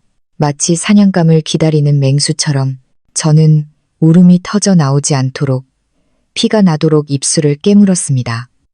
어떤 흐느낌이라도 그에게 제 위치를 알려줄 것이었습니다. 갑자기 그가 밭 가장자리, 저로부터 불과 몇 미터 떨어진 곳에 멈춰 섰습니다. 저는 가슴이 터질 듯한 고통을 느끼며 숨을 참았습니다. 그리고 그가 말했습니다. 목소리는 작았지만 모든 단어가 똑똑히 들렸습니다. 꼬맹이, 내가 살아있는 거 안다. 네가 그 수진년의 비밀을 쥐고 있다는 것도 알아. 온몸이 경직되었습니다. 옛날에는 네가 어렸으니 봐줬지만 이제는 내 앞길을 막고 있구나. 저는 부들부들 떨었습니다. 그 아이는 내 손에 들어와야 해. 저는 완전히 얼어붙었습니다. 그는 사진 속의 아기에 대해 말하고 있는 걸까? 아니면 준호에 대해 말하고 있는 걸까? 그의 휴대폰이 울렸습니다. 그는 짜증스럽게 휴대폰을 꺼냈습니다. 여보세요. 저는 숨죽여 모든 단어를 들었습니다. 네, 그 꼬마, 박신의 집에 있다고요? 꽉 붙잡고 있어요. 내가 바로 가겠소. 그는 전화를 끊고 서둘러 밭을 떠났습니다. 박신의 집이라는 말을 듣는 순간 저는 그대로 얼어붙었습니다. 그가 박 아주머니 댁을 찾아낸 것이었습니다. 그가 말한 그 꼬마는 준호일 테고 그가 내 아들을 건드리게 둘 수는 없었습니다. 저는 고구마밭에서 기어나와 미친 듯이 시장을 향해 달렸습니다. 바람이 윙윙거리며 귓가를 스쳤지만 제 머릿속에는 준호의 비명소리만 울려 퍼졌습니다. 시장 가장자리에 도착해서야 저는 멈춰섰습니다. 사람들로 붐비고 차 소리로 시끄러웠습니다. 저는 숨을 고르며 주위를 둘러보았습니다. 이동수단이 필요했습니다. 빨리 벗어나야 했습니다. 전봇대에 기대앉아 땀을 닦고 있는 택시 기사 한 분이 보였습니다. 저는 그에게 달려갔습니다. 기사님, 저기 건너편 동네 끝에 있는 박 아주머니 댁까지 최대한 빨리 가주세요. 제발요. 기사님은 제 머리부터 발끝까지 훑어보았습니다. 왜 이렇게 얼굴이 하얘? 무슨 일 있어? 제 아이가 위험해요. 빨리 좀 가주세요. 기사님은 제 표정에서 진짜 공포를 읽었는지 즉시 시동을 걸었습니다. 타요. 저는 자리에 제대로 앉기도 전에 기사님은 바람처럼 차를 몰았습니다. 커브를 돌 때마다 과속 방지턱을 넘을 때마다 몸이 아프게 부딪혔지만 아무 감각도 없었습니다. 제 눈에는 오직 떨고 있는 준호의 모습, 저에게 구원을 요청하는 아들의 눈빛만 보였습니다. 차가 박 아주머니 댁 대문 앞에서 급정거했습니다. 저는 뛰어내려 마당으로 달려들어갔습니다. 아주머니, 준호는요? 아무도 대답하지 않았습니다. 저는 집 안으로 뛰어들어갔습니다. 집은 텅 비어 있었습니다. 아무도 없었습니다. 준호도, 박 아주머니도, 저는 거실 한가운데에 그대로 얼어붙었습니다. 테이블 위에 작은 쪽지 하나가 놓여 있었습니다. 저는 떨리는 손으로 쪽지를 집어들었습니다. 단 한 문장이 적혀 있었습니다. 그 아이를 다시 보고 싶으면 모든 것이 시작된 곳으로 돌아와라. 저는 충격의 바닥에 주저앉았습니다. 모든 것이 시작된 곳. 바로 수진 언니의 폐가였습니다. 마치 전류가 흐르는 것처럼 등골이 오싹해졌습니다. 그가 준호를 데리고 그곳으로 돌아간 것이었습니다. 저는 벌떡 일어나 밖으로 뛰쳐나갔습니다. 택시 기사님이 뒤에서 소리쳤습니다. 아가씨, 혼자 가면 위험해. 하지만 제 귀에는 아무것도 들리지 않았습니다. 저는 오직 폐가를 향해 달렸습니다. 다리가 부러질 듯이 달렸고 목이 메어 눈물이 걷잡을 수 없이 흘렀습니다. 제 아들이 미친놈의 손에 잡혀 있었습니다. 집에 가까워졌을 때 앞문이 살짝 열려 있는 것을 보았습니다. 차가운 바람이 등골을 스쳤습니다. 저는 다가갔습니다. 심장이 터질 것 같았습니다. 안은 어두웠고 아무 소리도 들리지 않았습니다. 준호야, 어디 있니? 제가 속삭였습니다. 어두운 구석에서 낮고 굵은 남자의 목소리가 울려 퍼졌습니다. 왔구나, 꼬맹이. 저는 석상처럼 굳었습니다. 그가 집구석에서 한 아이의 손을 끌고 나왔습니다. 준호야. 아이는 두려움에 얼굴이 창백해지고 눈가가 붉어져 있었습니다. 그의 손에 단단히 붙잡혀 있었습니다. 저는 소리쳤습니다. 내 아들 놔줘. 그는 차갑게 웃었습니다. 그 눈빛에 소름이 끼쳤습니다. 이 애가 정말 내 아들일까? 저는 달려들고 싶었지만 다리에 힘이 풀렸습니다. 그는 준호의 귓가에 바짝 다가가 제가 모든 단어를 똑똑히 들을 수 있을 정도로 천천히 말했습니다. 아니면 내가 12년 동안 찾아 헤맨 그 아이일까? 저는 바닥에 쓰러졌습니다. 눈물이 쉴 새 없이 흘렀습니다.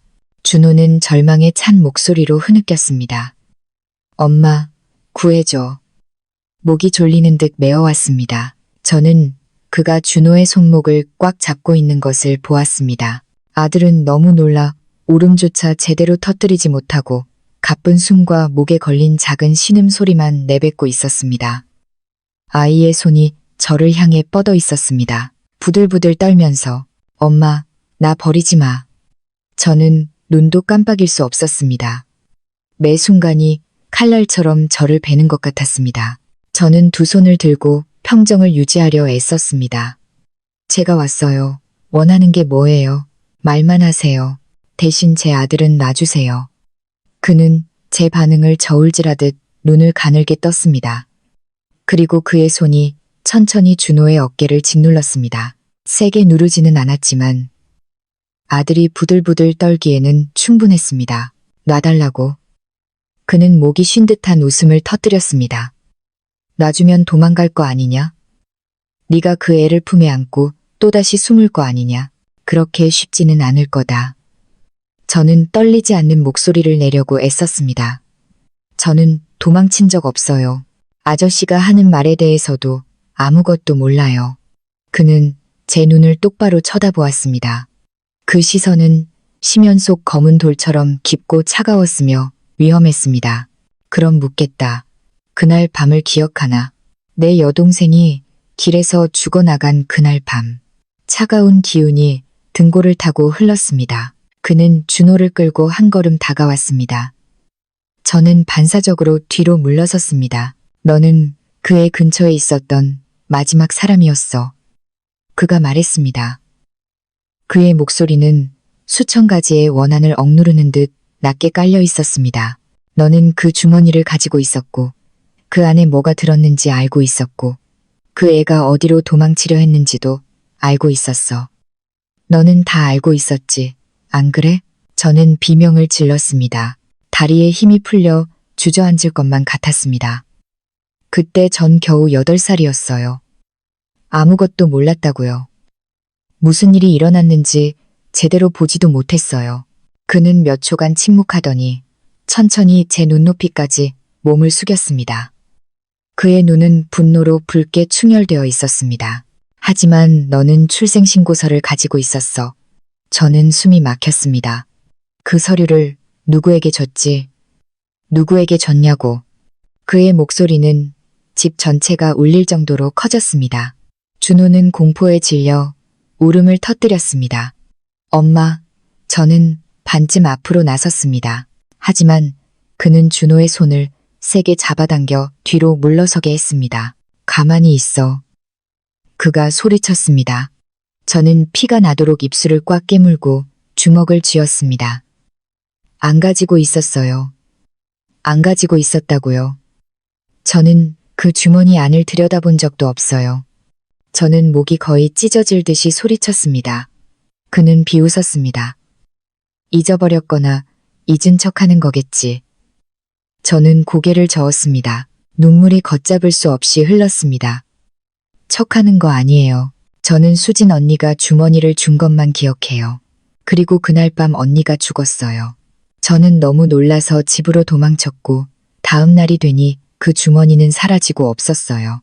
그는 입꼬리를 올리며 차갑게 말했습니다. 내가 안 가지고 있었다면 누군가는 가지고 있었겠지.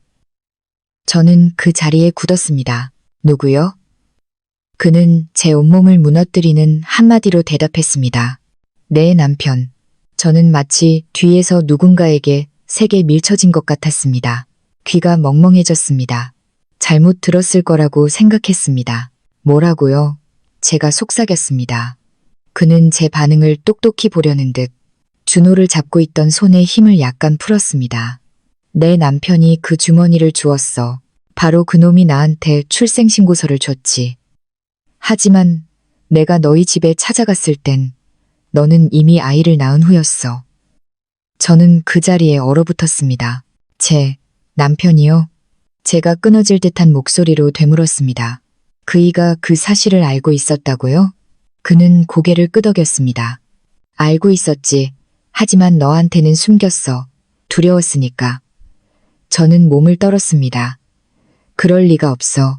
내 남편은 온화하고 아내와 자식을 사랑하는 사람인데 그가 어떻게 이런 일에 연루될 수 있단 말인가. 하지만 그는 제가 건드리고 싶지 않았던 기억의 실타래를 하나씩 풀어내듯 말을 이었습니다. 네가 아이를 낳던 날 너는 정신을 잃었지. 그때 아이를 안고 나온 사람이 누구였을까? 심장이 쿵쿵 울렸습니다. 간호사가 아니라 내 남편이었지. 저는 거의 숨을 쉴 수 없었습니다. 그때 안고 나온 아이가 정말 내 아이였을까? 그는 천천히 하지만 한마디 한마디가 망치처럼 제 머리를 내리치는 듯이 말했습니다. 저는 소리쳤습니다. 준호는 제 아들이에요. 그는 소름 끼치는 웃음을 터뜨렸습니다. 네가 정말로 그 아이를 낳았을까? 아니면 그냥 다른 아이를 내 아이로 착각한 걸까? 아니에요. 저는 목이 쉬도록 소리쳤습니다. 저는 9달 동안 임신했어요. 아이의 모든 태동을 느꼈다고요. 준호는 제 아들이에요.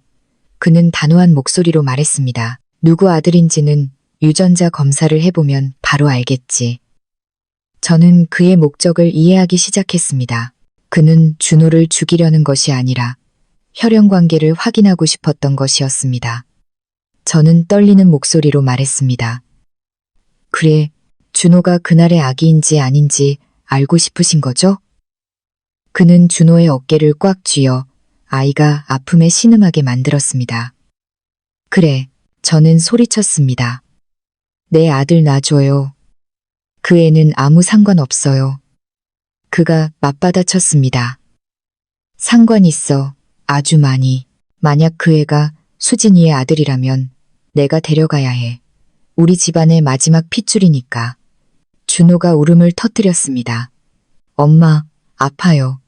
저는 창자가 뒤틀리는 것 같았습니다. 달려들고 싶었지만 발이 땅에 붙은 듯 움직이지 않았습니다. 그 순간 집 뒤편에서 아주 작은 소리가 들렸습니다. 크지는 않았지만 바람 소리가 아니라는 것은 알 수 있었습니다. 누군가 오고 있었습니다. 그 역시 소리를 들었습니다. 그는 창문 쪽으로 고개를 휙 돌렸습니다. 저는 제 유일한 기회가 바로 그가 한눈을 파는 순간이라는 것을 알았습니다. 저는 달려들어 그의 손을 잡아채고 준호를 제 쪽으로 세게 끌어당겼습니다. 그는 분노로 붉게 충혈된 눈으로 돌아섰습니다. 그는 손을 휘둘러 제 뺨을 세게 때렸고 저는 바닥에 쓰러졌습니다.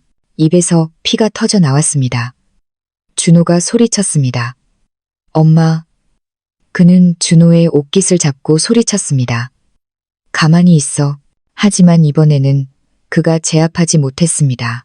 뒤에서 한 남자의 그림자가 집 안으로 뛰어들어 그의 허리를 감싸 안고 문 쪽으로 잡아당겼습니다. 그는 바닥에 쓰러졌습니다. 방금 나타난 사람은 숨을 헐떡이며 그를 단단히 붙잡고 있었습니다. 달려오느라 목소리는 갈라져 있었지만 저는 바로 알아차렸습니다. 영철 아저씨. 그가 소리쳤습니다. 도망쳐. 아이 데리고 빨리 도망쳐. 저는 벌떡 일어났습니다. 가슴을 찌르는 듯한 통증을 느끼며 준호를 꽉 껴안고 뒷문으로 끌었습니다. 집 안에서는 격렬한 몸싸움 소리가 울려 퍼졌습니다. 발 구르는 소리, 가쁜 숨소리, 나무 부서지는 소리가 뒤섞였습니다. 하지만 제가 문을 막 나서려던 순간 등 뒤에서 그의 목소리가 들려왔습니다. 온몸이 마비될 정도로 차가운 목소리였습니다. 어디로 도망가든 소용없어. 너는 진실에서 벗어날 수 없어. 꼬맹이. 저는 고개를 돌렸습니다. 그는 집 한가운데에 서 있었습니다. 이마에서는 피가 흘렀지만 눈빛은 이전보다 더 날카롭고 위험했습니다. 그는 준호를 가리키며 말했습니다. 나는 저 아이의 피가 누구의 것인지 반드시 알아낼 거다. 저는 준호를 꽉 껴안고 저물어가는 어둠 속으로 미친 듯이 달렸습니다. 귓가를 스치는 바람 소리 속에서 준호가 떨리는 목소리로 저에게 물었습니다. 엄마, 나 엄마 아들 맞지? 저는 목이 메었습니다. 심장이 두동강 나는 것 같았습니다. 내가 누구든 너는 내 아들이야. 엄마가 절대 아무에게도 널 빼앗기지 않을 거야. 하지만 제 마음속에서는 폭풍처럼 커져가는 질문이 있었습니다. 만약 진실이 내가 상상했던 것보다 더 고통스럽다면 어떡하지? 저는 준호를 꽉 껴안고 폐가 뒤편의 흙길을 따라 정신없이 달렸습니다. 모자는 숨을 헐떡였습니다.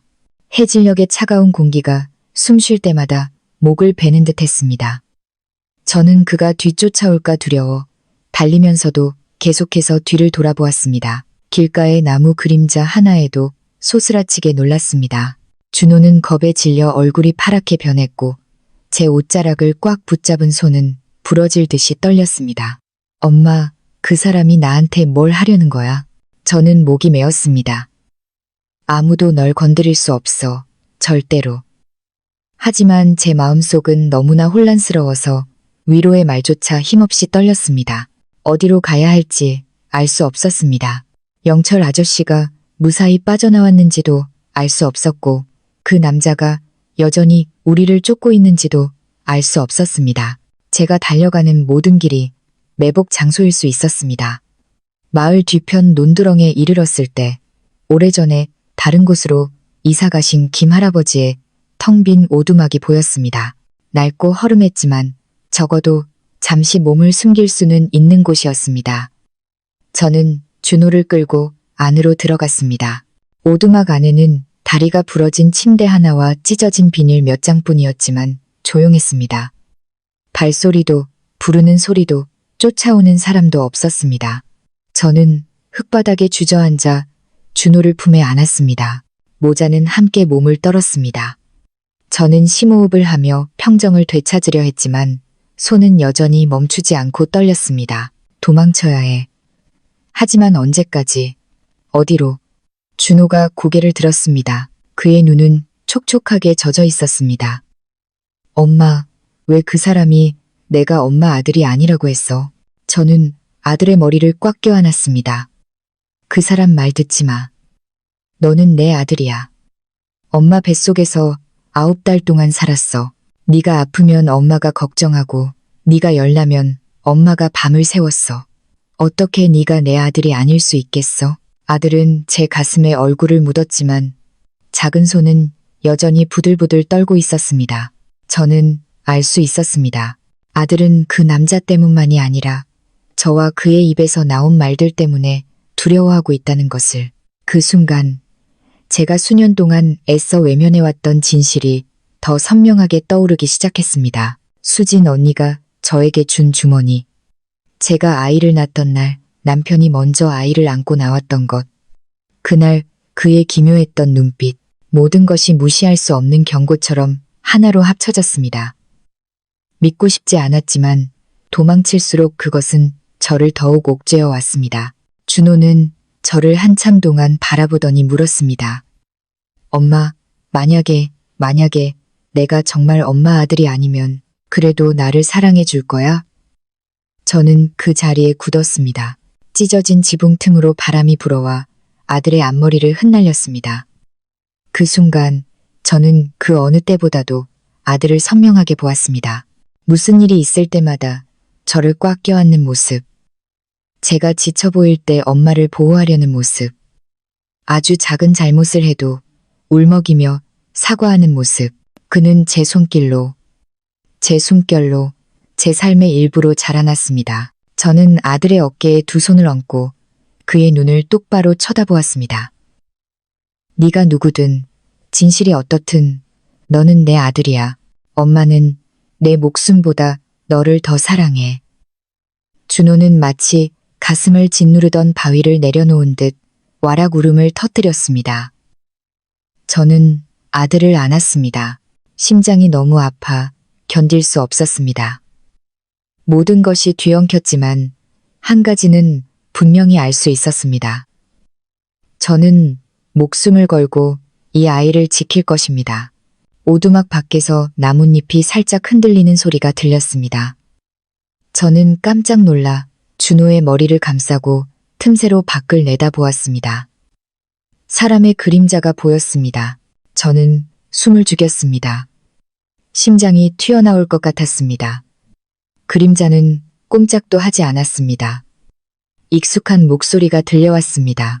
작지만 걱정이 가득한 목소리였습니다. 나다, 겁먹지 마라. 저는 바로 알아차렸습니다. 영철 아저씨의 목소리였습니다. 저는 뛰어나가 오두막 문을 열었습니다. 그는 거기에 서 있었습니다. 옷은 한쪽이 찢어져 있었고 이마의 상처에서는 피가 흘러내렸으며 소매는 흙투성이었습니다. 그는 숨을 헐떡였지만 여전히 굳건히 서 있었습니다. 저는 경악했습니다. 아저씨, 괜찮으세요? 그는 손을 저었습니다. 죽지 않아. 네가 도망칠 시간은 충분히 벌어졌다. 도랑을 따라 숨어왔어. 그는 준호를 바라보았습니다. 그의 눈빛에는 연민과 안타까움이 서려 있었습니다. 아이는 괜찮으냐? 저는 고개를 끄덕였지만 목소리는 여전히 떨렸습니다. 놀라긴 했지만 괜찮아요. 그는 안으로 들어와 옆에 주저앉아 숨을 몰아쉬었습니다. 계속 도망칠 수는 없어. 그놈은 금방 널 찾아낼 거다. 저는 주먹을 꽉 쥐었습니다. 그럼 제가 어떻게 해야 하죠? 그는 준호의 피가 누구의 것인지 진실을 알아내겠다고 했어요. 그는 저를 보았습니다. 그의 눈에는 감출 수 없는 고통이 어려 있었습니다. 내가 그놈은 답을 얻기 전까지는 절대 멈추지 않을 거라고 했던 말 기억하나? 저는 고개를 끄덕였습니다. 영철 아저씨는 제 손을 잡고 목소리를 낮췄습니다. 그 아이를 지킬 수 있는 유일한 방법은 내가 그놈보다 먼저 진실을 아는 거야. 저는 눈을 동그랗게 떴습니다. 무슨 진실이요? 그는 제 손을 잡고 있는 준호를 보았다가 다시 저를 보며 한마디 한마디 천천히 말했습니다. 준호는 수진이를 닮지 않았어. 하지만 너를 닮지도 않았지. 그 애는 12년 전에 사라진 내 아들과 가장 중요한 한 가지가 똑같아. 저는 숨이 막혔습니다. 그는 말을 이었습니다. 그건 얼굴도 나이도 아니야. 그는 준호의 손목을 가리켰습니다. 준호가 태어날 때부터 가지고 있던 작은 아치형 흉터가 있는 곳이었습니다. 제가 예전에 의사에게 물었을 때 출산 중 가벼운 충격으로 생긴 것이라고 들었던 흉터였습니다. 하지만 영철 아저씨는 그 흉터를 감정이 북받친 듯 떨리는 눈빛으로 바라보았습니다. 옛날 내 아들도 똑같은 흉터가 있었어. 저는 거의 바닥에 쓰러질 뻔했습니다. 아니야, 아니야. 그럴 리가 없어. 하지만 그때 제 머릿속이 저 자신을 배신했습니다. 예전의 모든 세세한 기억들이 떠올랐습니다. 어색하게 대답하던 의사의 모습, 그날 남편의 눈빛, 어느 날 밤 그가 저를 안고 죄 지은 사람처럼 이상한 말을 했던 것. 무슨 일이 있어도 날 믿어주겠어. 모든 것이 저를 덮쳐왔습니다. 저는 숨을 쉴 수 없었습니다. 준호가 그날의 아기일 수도 있다는 말씀이세요? 영철 아저씨는 대답하지 않았습니다. 그는 그저 희망과 고통, 그리고 두려움이 뒤섞인 눈빛으로 아이를 바라볼 뿐이었습니다. 바로 그 순간 밖에서 나뭇가지가 부러지는 소리가 들렸습니다. 누군가 일부러 마른 가지를 밟는 소리였습니다. 준호가 저를 꽉 껴안았습니다. 영철 아저씨가 벌떡 일어섰습니다. 그놈이 왔다. 익숙한 목소리가 오두막 문 바로 앞에서 들려왔습니다. 차갑고 규칙적인 목소리였습니다. 꽤나 잘 숨는군. 저는 그 자리에 얼어붙었습니다. 그는 문 밖에 서 있었고 모든 것을 알고 있었습니다. 그는 마치 숨통을 조이듯 천천히 말했습니다. 이제 나와라. 진실이 누구의 것인지 확인할 시간이다. 그의 발소리가 오두막 문 바로 앞에서 멈췄습니다. 보지 않아도 알 수 있었습니다. 그의 눈빛이 오두막 안에 세 사람의 그림자를 꿰뚫고 있다는 것을 12년 넘게 자신이 지킬 권리가 있다고 믿는 비밀을 파헤치기 위해 기다려온 자의 눈빛이었습니다. 저는 준호를 등 뒤로 숨기고 아이의 어깨를 꽉 껴안았습니다. 준호는 얼굴이 새파랗게 질려 공포에 질린 눈으로 문을 뚫어지게 쳐다보았습니다. 아이는 알고 있었습니다.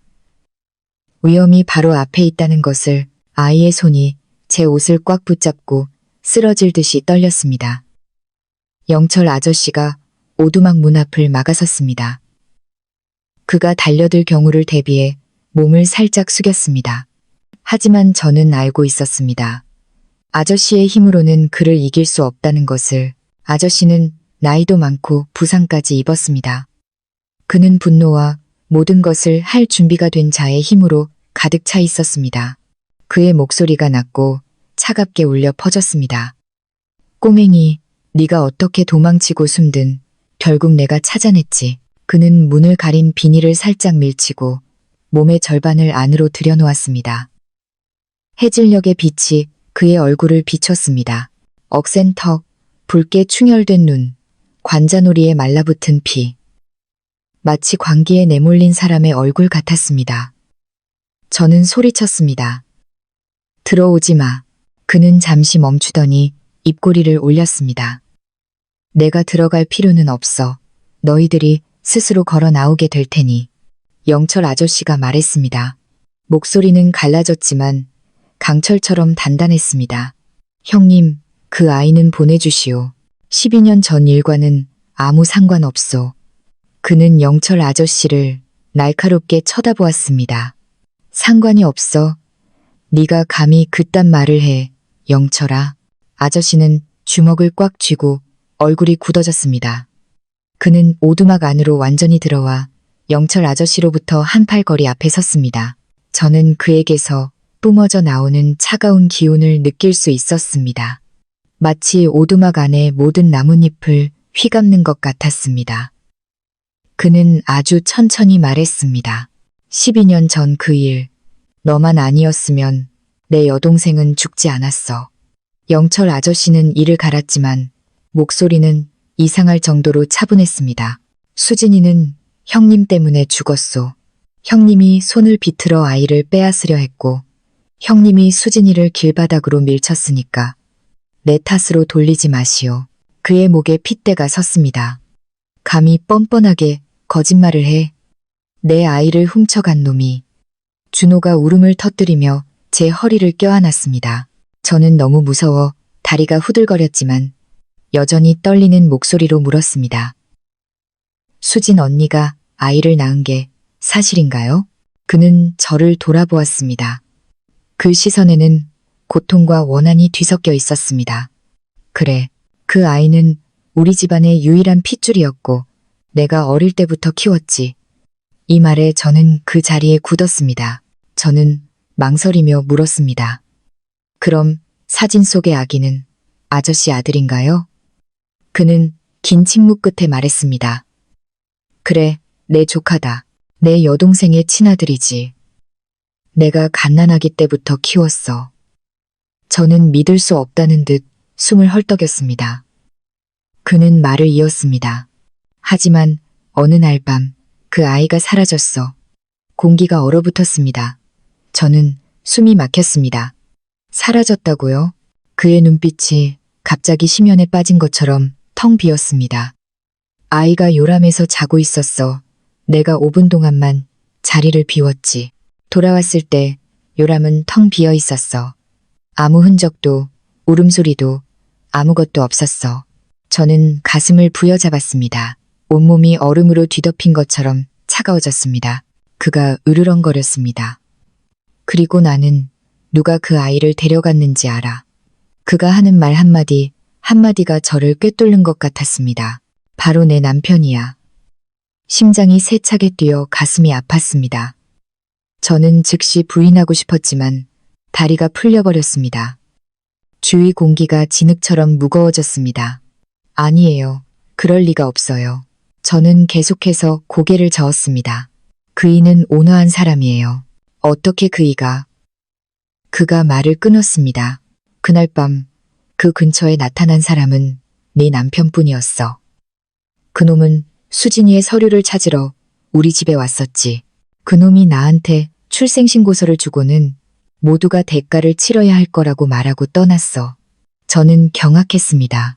그이가 아저씨 집에 왜 갔는데요? 그가 말했습니다. 수진이를 가엾게 여겼다고 했어. 수진이가 나 때문에 죽었다고 했지.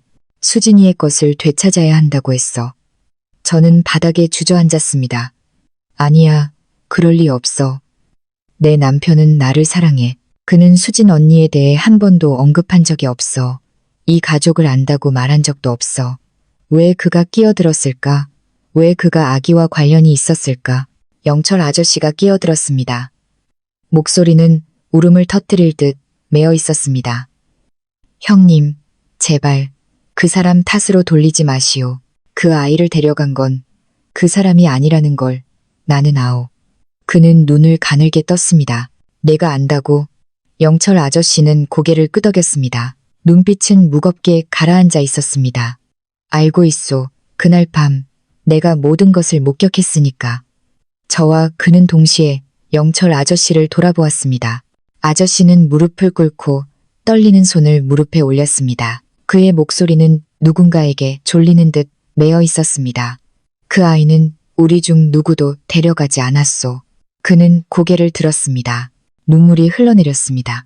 수진이가 당신 남편에게 아이를 맡겼소. 저는 바닥에 쓰러졌습니다. 머릿속에서 굉음이 울리는 것 같았습니다. 어두운 오두막이 눈앞에서 빙빙 돌았습니다. 저는 떨렸습니다. 수진 언니가 자기 아이를 제 남편에게 맡겼다고요? 왜요? 영철 아저씨는 숨을 헐떡였습니다. 그날 수진이는 형님에게서 도망치고 있었소. 형님이 아이를 기어코 찾아낼 거라는 걸 알고 있었지. 도망칠 곳도 믿을 사람도 없었소. 임신 사실을 숨기는 걸 도와줬던 유일한 사람 말고는. 저는 숨을 헐떡였습니다. 제 남편. 그는 고개를 끄덕였습니다. 두 사람은 예전에 친했었소. 내가 남편을 만나기 전에 수진이가 그에게 애원했지. 나에게 무슨 일이 생기면 이 아이를 데리고 가줘요. 아무도 찾지 못하게 해줘요. 저는 피가 나도록 입술을 깨물었습니다. 그는 한참 동안 멍하니 서 있다가 소리쳤습니다. 거짓말. 그놈이 내 아이를 데려갔어. 그놈은 죽어야 해. 영철 아저씨가 그를 막아섰습니다. 아니요. 저는 진실을 말하고 있소. 수진이는 그에게 아이를 맡겼소. 그를 믿었으니까. 저는 천천히 뒤로 물러섰습니다. 준호를 꽉 껴안은 채 마치 아이가 사라져버릴까 두려운 듯이 만약 언니가 아이를 제 남편에게 맡겼다면 그 그 아이는, 저는 준호를 보았습니다. 아이는 저를 보았습니다. 눈빛은 극도로 혼란스러워 보였습니다. 저는 목이 메었습니다. 바로 내 아들이라는 건가요? 아무도 대답하지 않았습니다. 준호가 울음을 터뜨리며 저에게 달려와 안겼습니다. 엄마, 나는 누구야? 나는 누구냐고. 엄마, 저는 아이의 머리를 감싸 안고 울음을 터뜨렸습니다. 너는 내 아들이야. 무슨 일이 있어도 내 아들이야. 하지만 그는 미친 듯이 크게 웃었습니다. 그럼 이제 확실해졌군. 이 아이는 수진이의 아들이야. 저는 소리쳤습니다. 함부로 단정하지 마세요. 아직 확실하지 않잖아요. 그는 준호의 손목에 있는 흉터를 똑바로 가리켰습니다. 그 흉터는 태어날 때부터 있던 자국이야. 수진이의 아들도 있었지. 아직도 부인할 텐가? 준호는 공포에 질려 자기 손을 보며 흐느꼈습니다.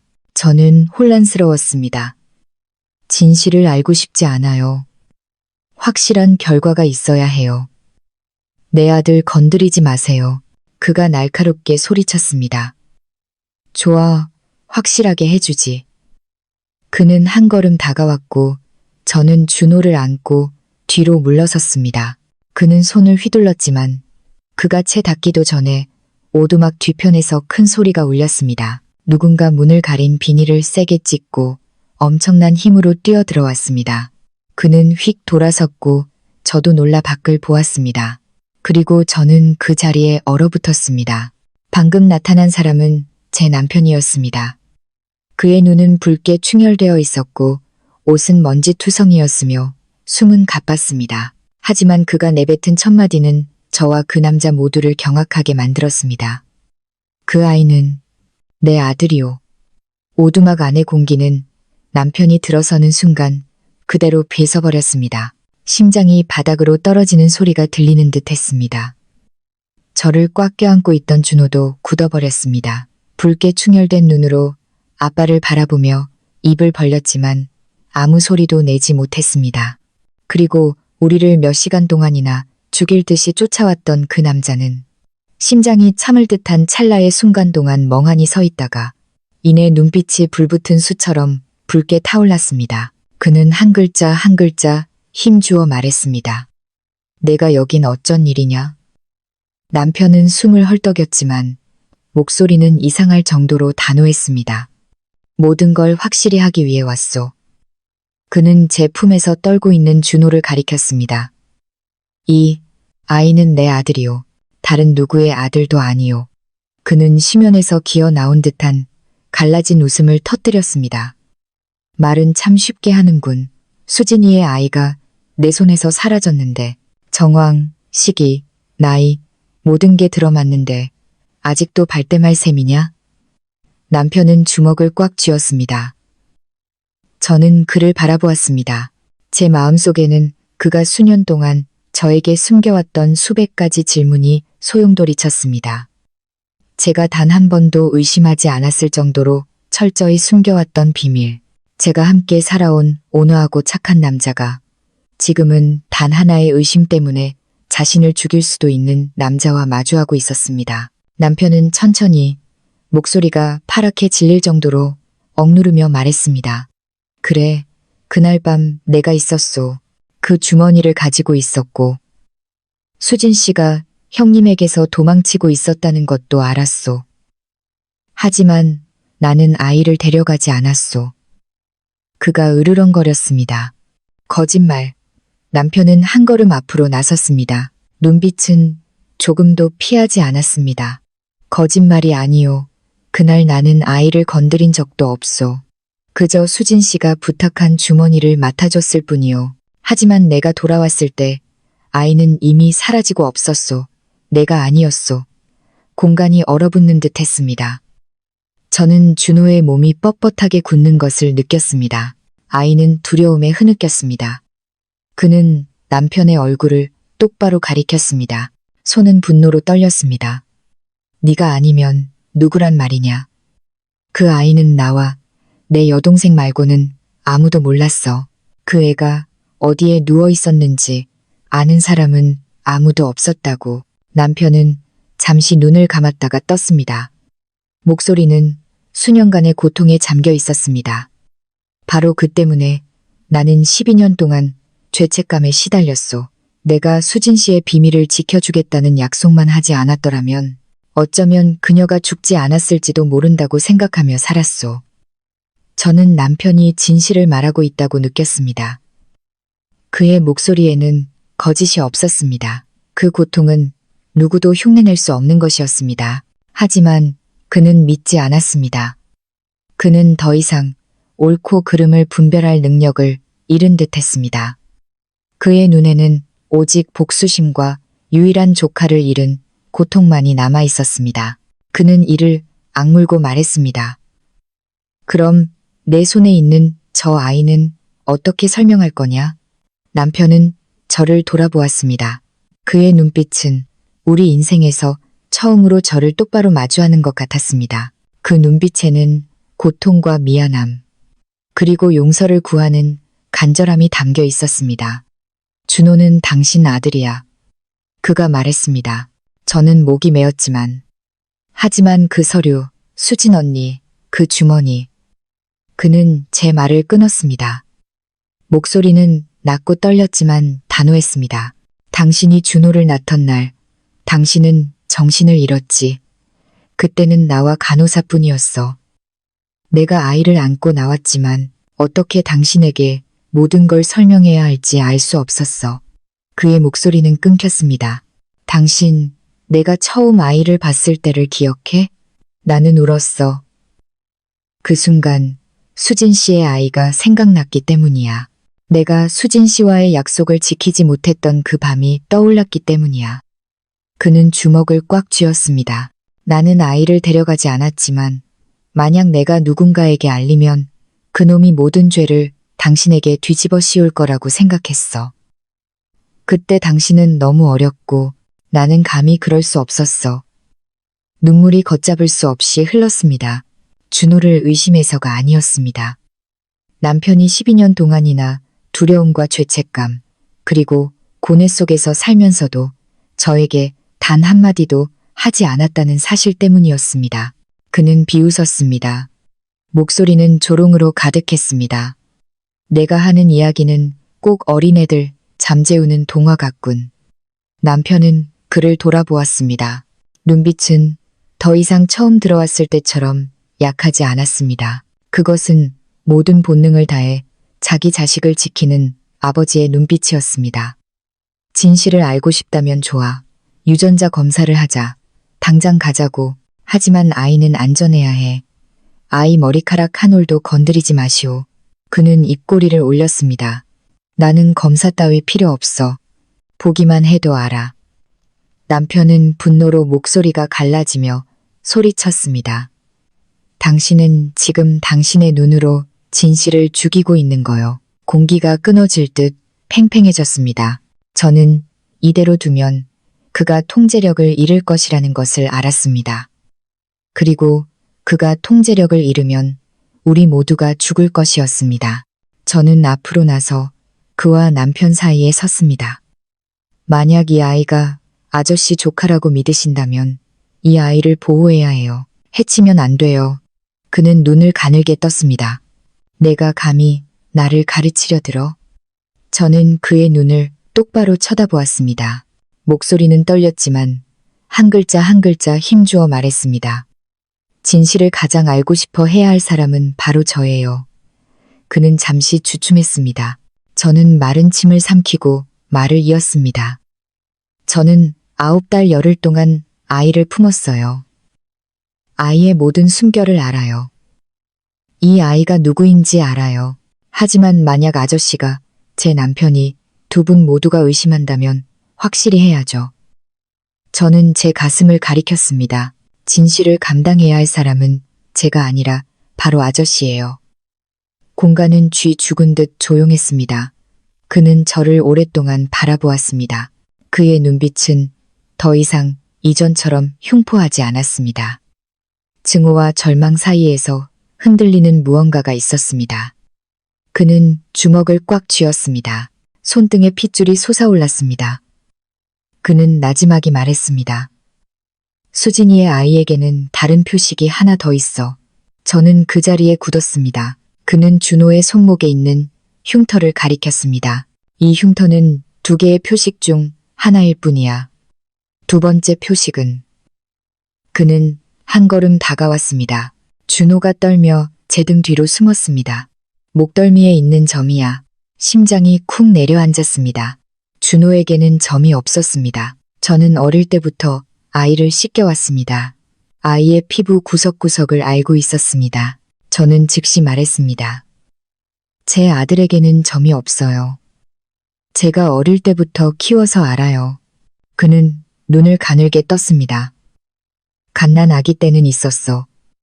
저는 지체 없이 즉시 대답했습니다.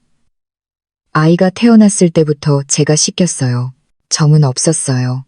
그는 잠시 주춤하더니 으르렁거렸습니다. 그의 목을 들어 올려 저는 준호를 꽉 껴안았습니다. 안 돼요. 그는 한 걸음 더 다가와 달려들려 했습니다. 남편이 가로막아 섰습니다. 그 애한테 손대지 마. 오두막 안의 공기가 숨막히게 무거워졌습니다. 그가 달려들어 모든 것을 박살낼 거라고 생각한 바로 그 순간 휴대폰 벨 소리가 울렸습니다.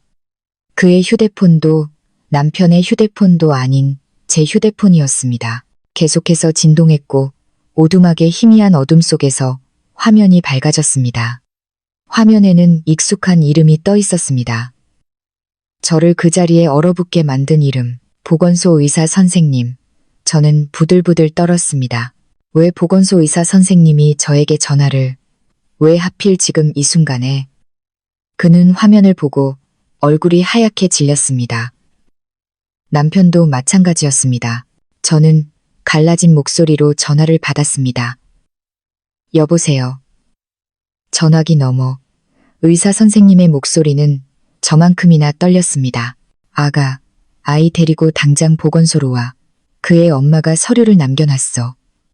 내가 아가한테 진실을 말해줘야 해. 저는 그 자리에 얼어붙었습니다.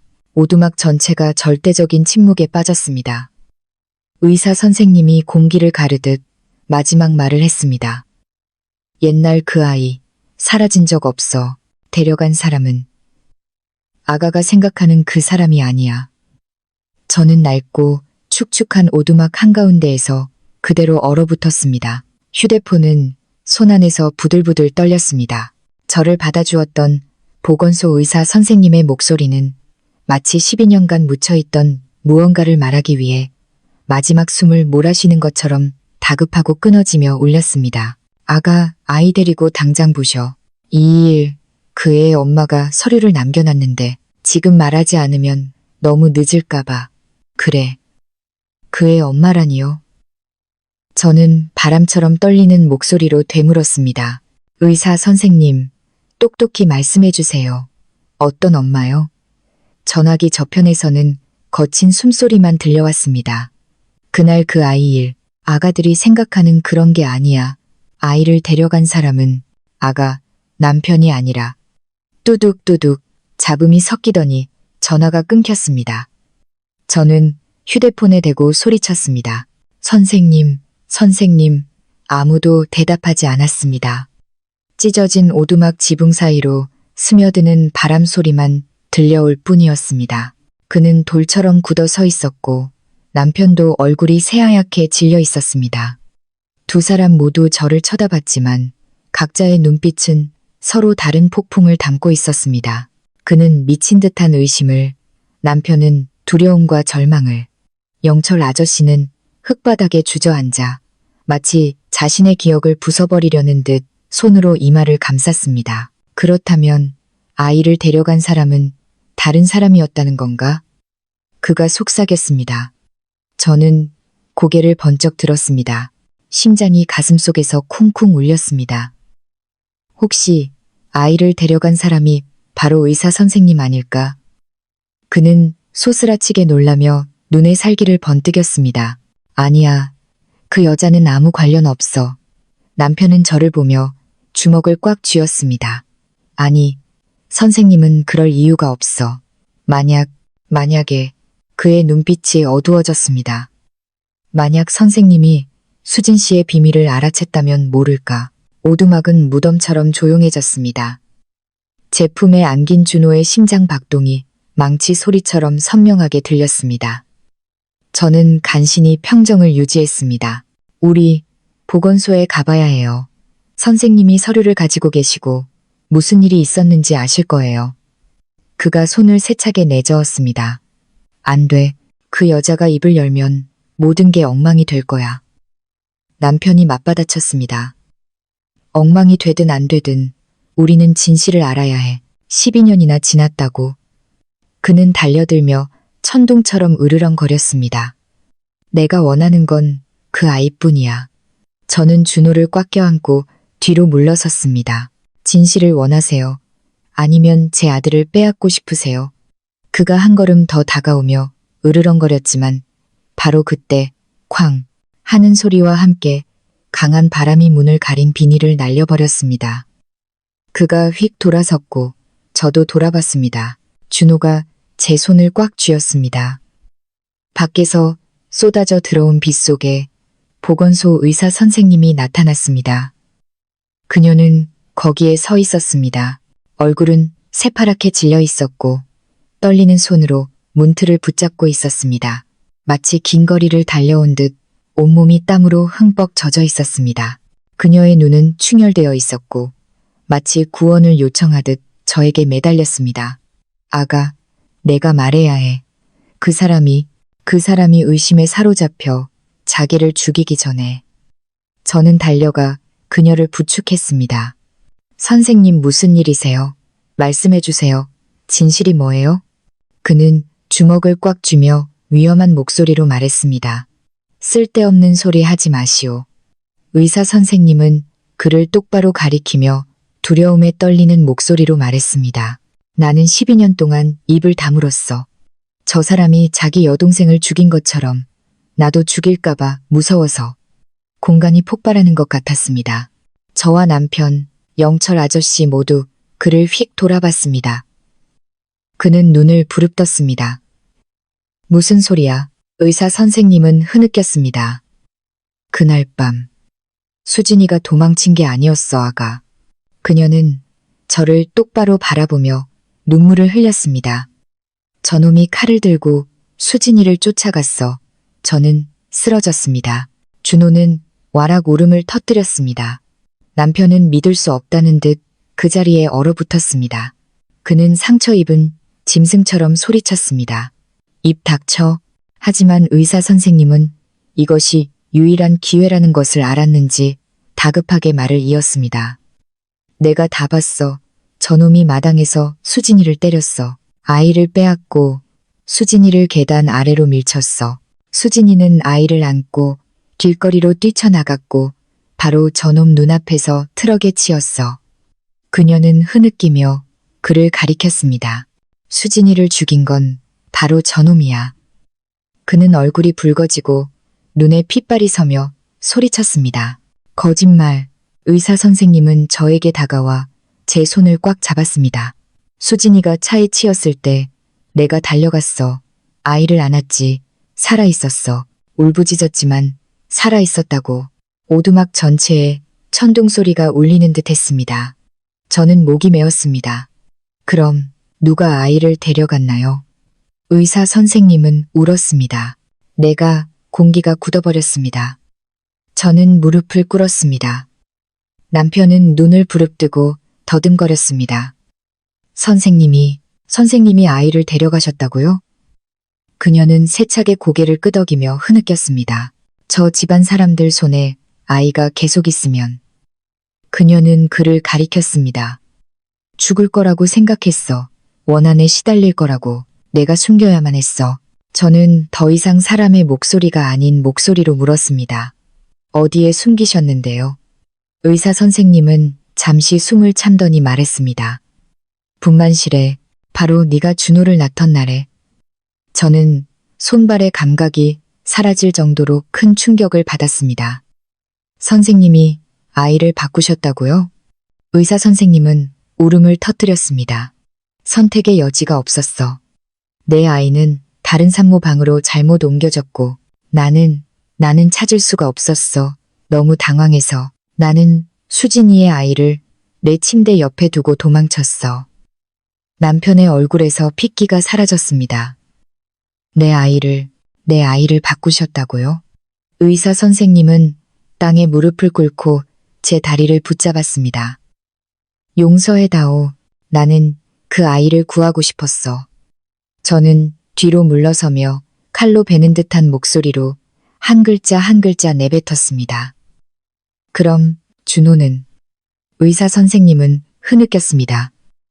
수진이의 아들이야. 제 주위의 세상이 폭발했습니다. 준호는 비명을 질렀습니다. 아니야, 엄마, 나는 엄마 아들이잖아. 저는 아이를 꽉 껴안고 눈물에 젖었습니다. 아이의 머리를 가슴에 묻고 숨이 막힐 정도로 울었습니다. 너는 내 아들이야. 너는 내 아들이야. 진실이 어떻든 간에 하지만 수년 동안 조카를 찾아 헤맸던 그 남자는 영혼이 빠져나간 듯 무너져 내렸습니다. 그는 숨을 헐떡이며 울부짖었습니다.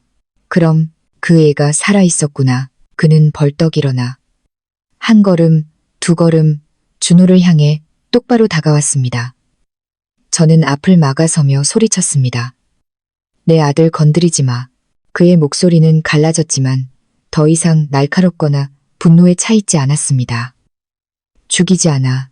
안아보고 싶을 뿐이야. 12년 동안 이날을 기다렸어. 준호가 제 손을 꽉 잡고 흐느꼈습니다. 엄마, 나 보내지 마. 저는 아이를 껴안았습니다. 심장이 찢어질 듯 아팠습니다. 의사 선생님이 떨리는 몸으로 일어나 마지막 말을 했습니다.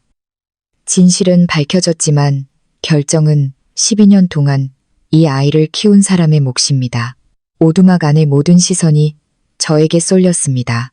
그는 조카를 되찾고 싶어 했고 남편은 아들을 지키고 싶어 했으며 준호가 기댈 곳은 저뿐이었습니다. 그리고 저는 제 인생에서 가장 큰 결정을 내려야만 했습니다. 모든 시선이 저에게 쏠리는 순간 오두막은 점점 더 작아지는 것 같았습니다. 축축한 흙냄새, 지붕을 때리는 바람소리, 각자의 숨소리가 가슴을 짓눌러 숨이 막힐 지경이었습니다. 준호는 제가 사라질까 두려운 듯 저를 꽉 껴안았습니다. 저는 아들의 머리카락에 뺨을 대고 아이의 온기로 어지러운 정신을 바로잡았습니다. 그리고 저는 똑바로 섰습니다. 타고난 강인함이 아니라 12년 동안 단 한순간도 아이 곁을 떠나지 않았던 엄마의 본능으로 저는 그를 똑바로 쳐다보았습니다. 저를 막다른 길까지 몰아붙였던 남자이자 평생을 상실감 속에서 살아온 남자. 맞아요. 저는 천천히 말했습니다. 이 아이는 수진 언니가 남긴 아이고 아저씨가 12년 동안 찾아 헤맨 핏줄이에요. 그의 눈이 미세하게 떨리는 것을 보았습니다. 눈동자 깊은 곳에서 무언가 무너져 내렸습니다. 분노도 복수심도 아닌 너무 오랫동안 쌓여온 고통이었습니다. 하지만 저는 단호하게 말을 이었습니다. 하지만 이 아이는 제가 태어난 첫날부터 키운 아이고 저를 엄마라고 부르는 아이며 제가 품에 안고 온기를 나눈 아이고 제 목숨을 걸고 지킬 생명이에요. 누구도 아저씨조차도 이 아이를 저에게서 빼앗을 권리는 없어요. 준호가 제 손을 꽉 잡았습니다. 게다가 남편이 다가와 우리 모자 곁에 섰습니다. 빼앗으려는 것도 부정하려는 것도 아니었습니다. 그저 제 어깨에 손을 얹었을 뿐입니다. 그는 처음으로 진심으로 메인 목소리로 말했습니다. 당신이 모든 사랑으로 아이를 키웠어. 나도 마찬가지야. 이 아이가 누구의 아들이든 우리 아들이야. 그는 가만히 서 있었습니다. 오두막은 무거운 침묵에 잠겼습니다. 의사 선생님이 눈물을 닦으며 차분한 목소리를 유지하려 애썼습니다. 그 아이는 다른 삶을 살았어요. 이 엄마의 손에서 평화로운 삶을요. 이제 와서 아이를 증오의 세계로 데려가는 건 아이의 미래를 망치는 일이에요. 그는 고개를 숙였습니다. 그 넓은 어깨가 떨렸습니다. 그를 만난 이후 처음으로 저는 그가 늙어 보인다고 생각했습니다. 나이 때문이 아니라 평생을 짊어진 고통 때문이었습니다. 그는 갈라진 목소리로 물었습니다. 그 아이, 부족한 것 없이 자랐나? 저는 고개를 저었습니다. 아니요, 아이는 사랑으로 자랐어요. 두려움이 아니라. 그는 가슴에서 바위를 밀어내려는 듯 거칠게 숨을 내쉬었습니다. 그리고 저는 간신히 들릴 정도로 작은 목소리로 말했습니다. 내 동생이 봤다면 그 애도 아이가 그렇게 살기를 바랐을 거야. 의사 선생님이 울음을 터뜨렸습니다. 영철 아저씨는 고개를 돌리고 두 손으로 얼굴을 가렸습니다. 그는 더 가까이 다가왔습니다. 저는 순간 두려웠지만 가만히 서 있었습니다. 그는 준호로부터 한 걸음도 채 안 되는 거리에 멈춰섰습니다. 그의 눈빛은 아이를 향해 있었고 더 이상 살기는 없었습니다. 오직 모든 것을 잃은 자의 뒤틀린 애정만이 남아 있었습니다. 준호는 제 등 뒤에 숨었지만 이전처럼 떨지는 않았습니다. 아이는 눈물이 가득한 눈으로 그를 보았습니다. 저는 아무것도 몰라요. 저는 엄마밖에 없어요. 그는 멈칫했습니다. 입술을 굳게 다물었고 손은 아이를 만지고 싶은 듯 떨렸지만 이내 거두었습니다. 그는 고개를 돌렸습니다. 목소리는 마치 목에 가시가 박힌 듯 메어 있었습니다. 아니, 나는 이 아이를 빼앗을 수 없어. 내 동생이 남긴 유일한 흔적을 내 손으로 망칠 수는 없어. 저는 숨을 내쉬었습니다. 가슴이 무너져 내리는 것 같았습니다. 그 모든 도망과 공포의 나날이 마침내 끝나는 순간이었습니다. 그는 저를 돌아보며 말했습니다. 하지만 조건이 하나 있다. 저는 아이의 손을 꽉 쥐었습니다. 말씀하세요. 그는 천천히 더 이상 어떤 공격성도 없이 또렷하게 말했습니다. 내가 그 아이를 만나게 해다오. 지금 당장도 아니고 매일도 아니야. 하지만 가끔씩 그저 아이가 어떻게 자라는지 어떻게 사는지 알 수 있도록 내가 누구인지는 절대 말하지 않을게. 멀리서 지켜보는 것만으로도 충분해. 심장이 조여왔습니다. 사랑은 우리를 약하게 만드는 것이 아니라 때로는 손을 놓는 것이 서로에게 줄 수 있는 마지막 잡이라는 것을 깨닫게 했습니다. 저는 아주 조용히 고개를 끄덕였습니다. 약속을 지키신다면 막지 않겠어요. 그는 수십 년간 묻혀있던 원한을 내려놓듯 잠시 눈을 감았다가 등을 돌려 오두막을 나섰습니다. 떠나기 전 그는 단 한마디만 했습니다. 나는 내 동생 때문에 아이를 찾았지만 결국 나 자신을 찾게 되었구나. 아무도 그를 쫓지 않았고 아무도 더 이상 말을 하지 않았습니다. 모두가 잿빛 저녁 속으로 사라지는 그의 뒷모습을 조용히 지켜볼 뿐이었습니다. 그날 밤 집에 돌아와 저는 여느 때처럼 준호를 씻겼습니다. 아이는 조용히 앉아 있었습니다. 눈은 여전히 붉었지만 손은 더 이상 떨리지 않았습니다. 아이가 나지막이 물었습니다. 나 정말 엄마 아들이 아니야? 저는 뒤에서 아이를 안고 아들의 어깨에 턱을 괴고 천천히 말했습니다. 너는 엄마가 선택하지 않았지만 하늘이 엄마에게 주신 선물이야. 핏줄은 너를 키운 사람보다 중요하지 않아. 네가 엄마를 떠나면 그때야 엄마는 정말로 너를 잃는 거야. 준호가 돌아서서 제 목을 껴안았습니다. 나는 엄마만 있으면 돼. 저는 눈물 속에서 웃었습니다. 엄마도 그래. 남편이 문 밖에서 우리 모자를 보고 있었습니다. 그의 눈에는 후회와 감사가 가득했습니다. 그는 아무 말도 하지 않고 조용히 제 어깨에 손을 얹었습니다. 저는 그를 보고 준호를 보았습니다. 가족은 결코 완벽하지 않지만 함께 선택하고 함께 지키고 함께 견디고 함께 치유하는 곳이었습니다. 다음 날 아침 저는 준호를 데리고 수진 언니의 묘를 찾았습니다. 꽃도 선물도 없이 모자는 조용히 서 있었습니다. 저는 나지막이 말했습니다. 언니, 걱정 마세요. 아이는 사랑으로 자랐고 이제 아무도 빼앗으려 하지 않아요. 누군가 위로하듯 제 머리를 쓰다듬는 것처럼 부드러운 바람이 불어왔습니다. 저는 준호의 손을 잡고 걸었습니다. 멀리 나무 아래에 한 남자의 그림자가 등을 보인 채 서 있었습니다. 가까이 오지도 무언가를 요구하지도 않고 약속을 지키고 있었습니다. 저는 부르지 않고 조용히 고개를 끄덕였습니다. 그것으로 충분했습니다. 그날 저는 평생 잊지 못할 한 가지를 깨달았습니다. 태어나는 것은 운명이고 키우는 것은 사랑이며 서로를 지키는 것은 마음의 선택이라는 것을요. 끝까지 들어주신 시청자 여러분, 감사합니다. 오늘 이야기가 의미 있었다면 가족 이야기 채널을 구독해 주시고 좋아요와 댓글을 남겨주시면 더 좋은 이야기를 만드는데 큰 힘이 됩니다. 모두의 삶에 늘 평안과 행복이 가득하기를 바랍니다.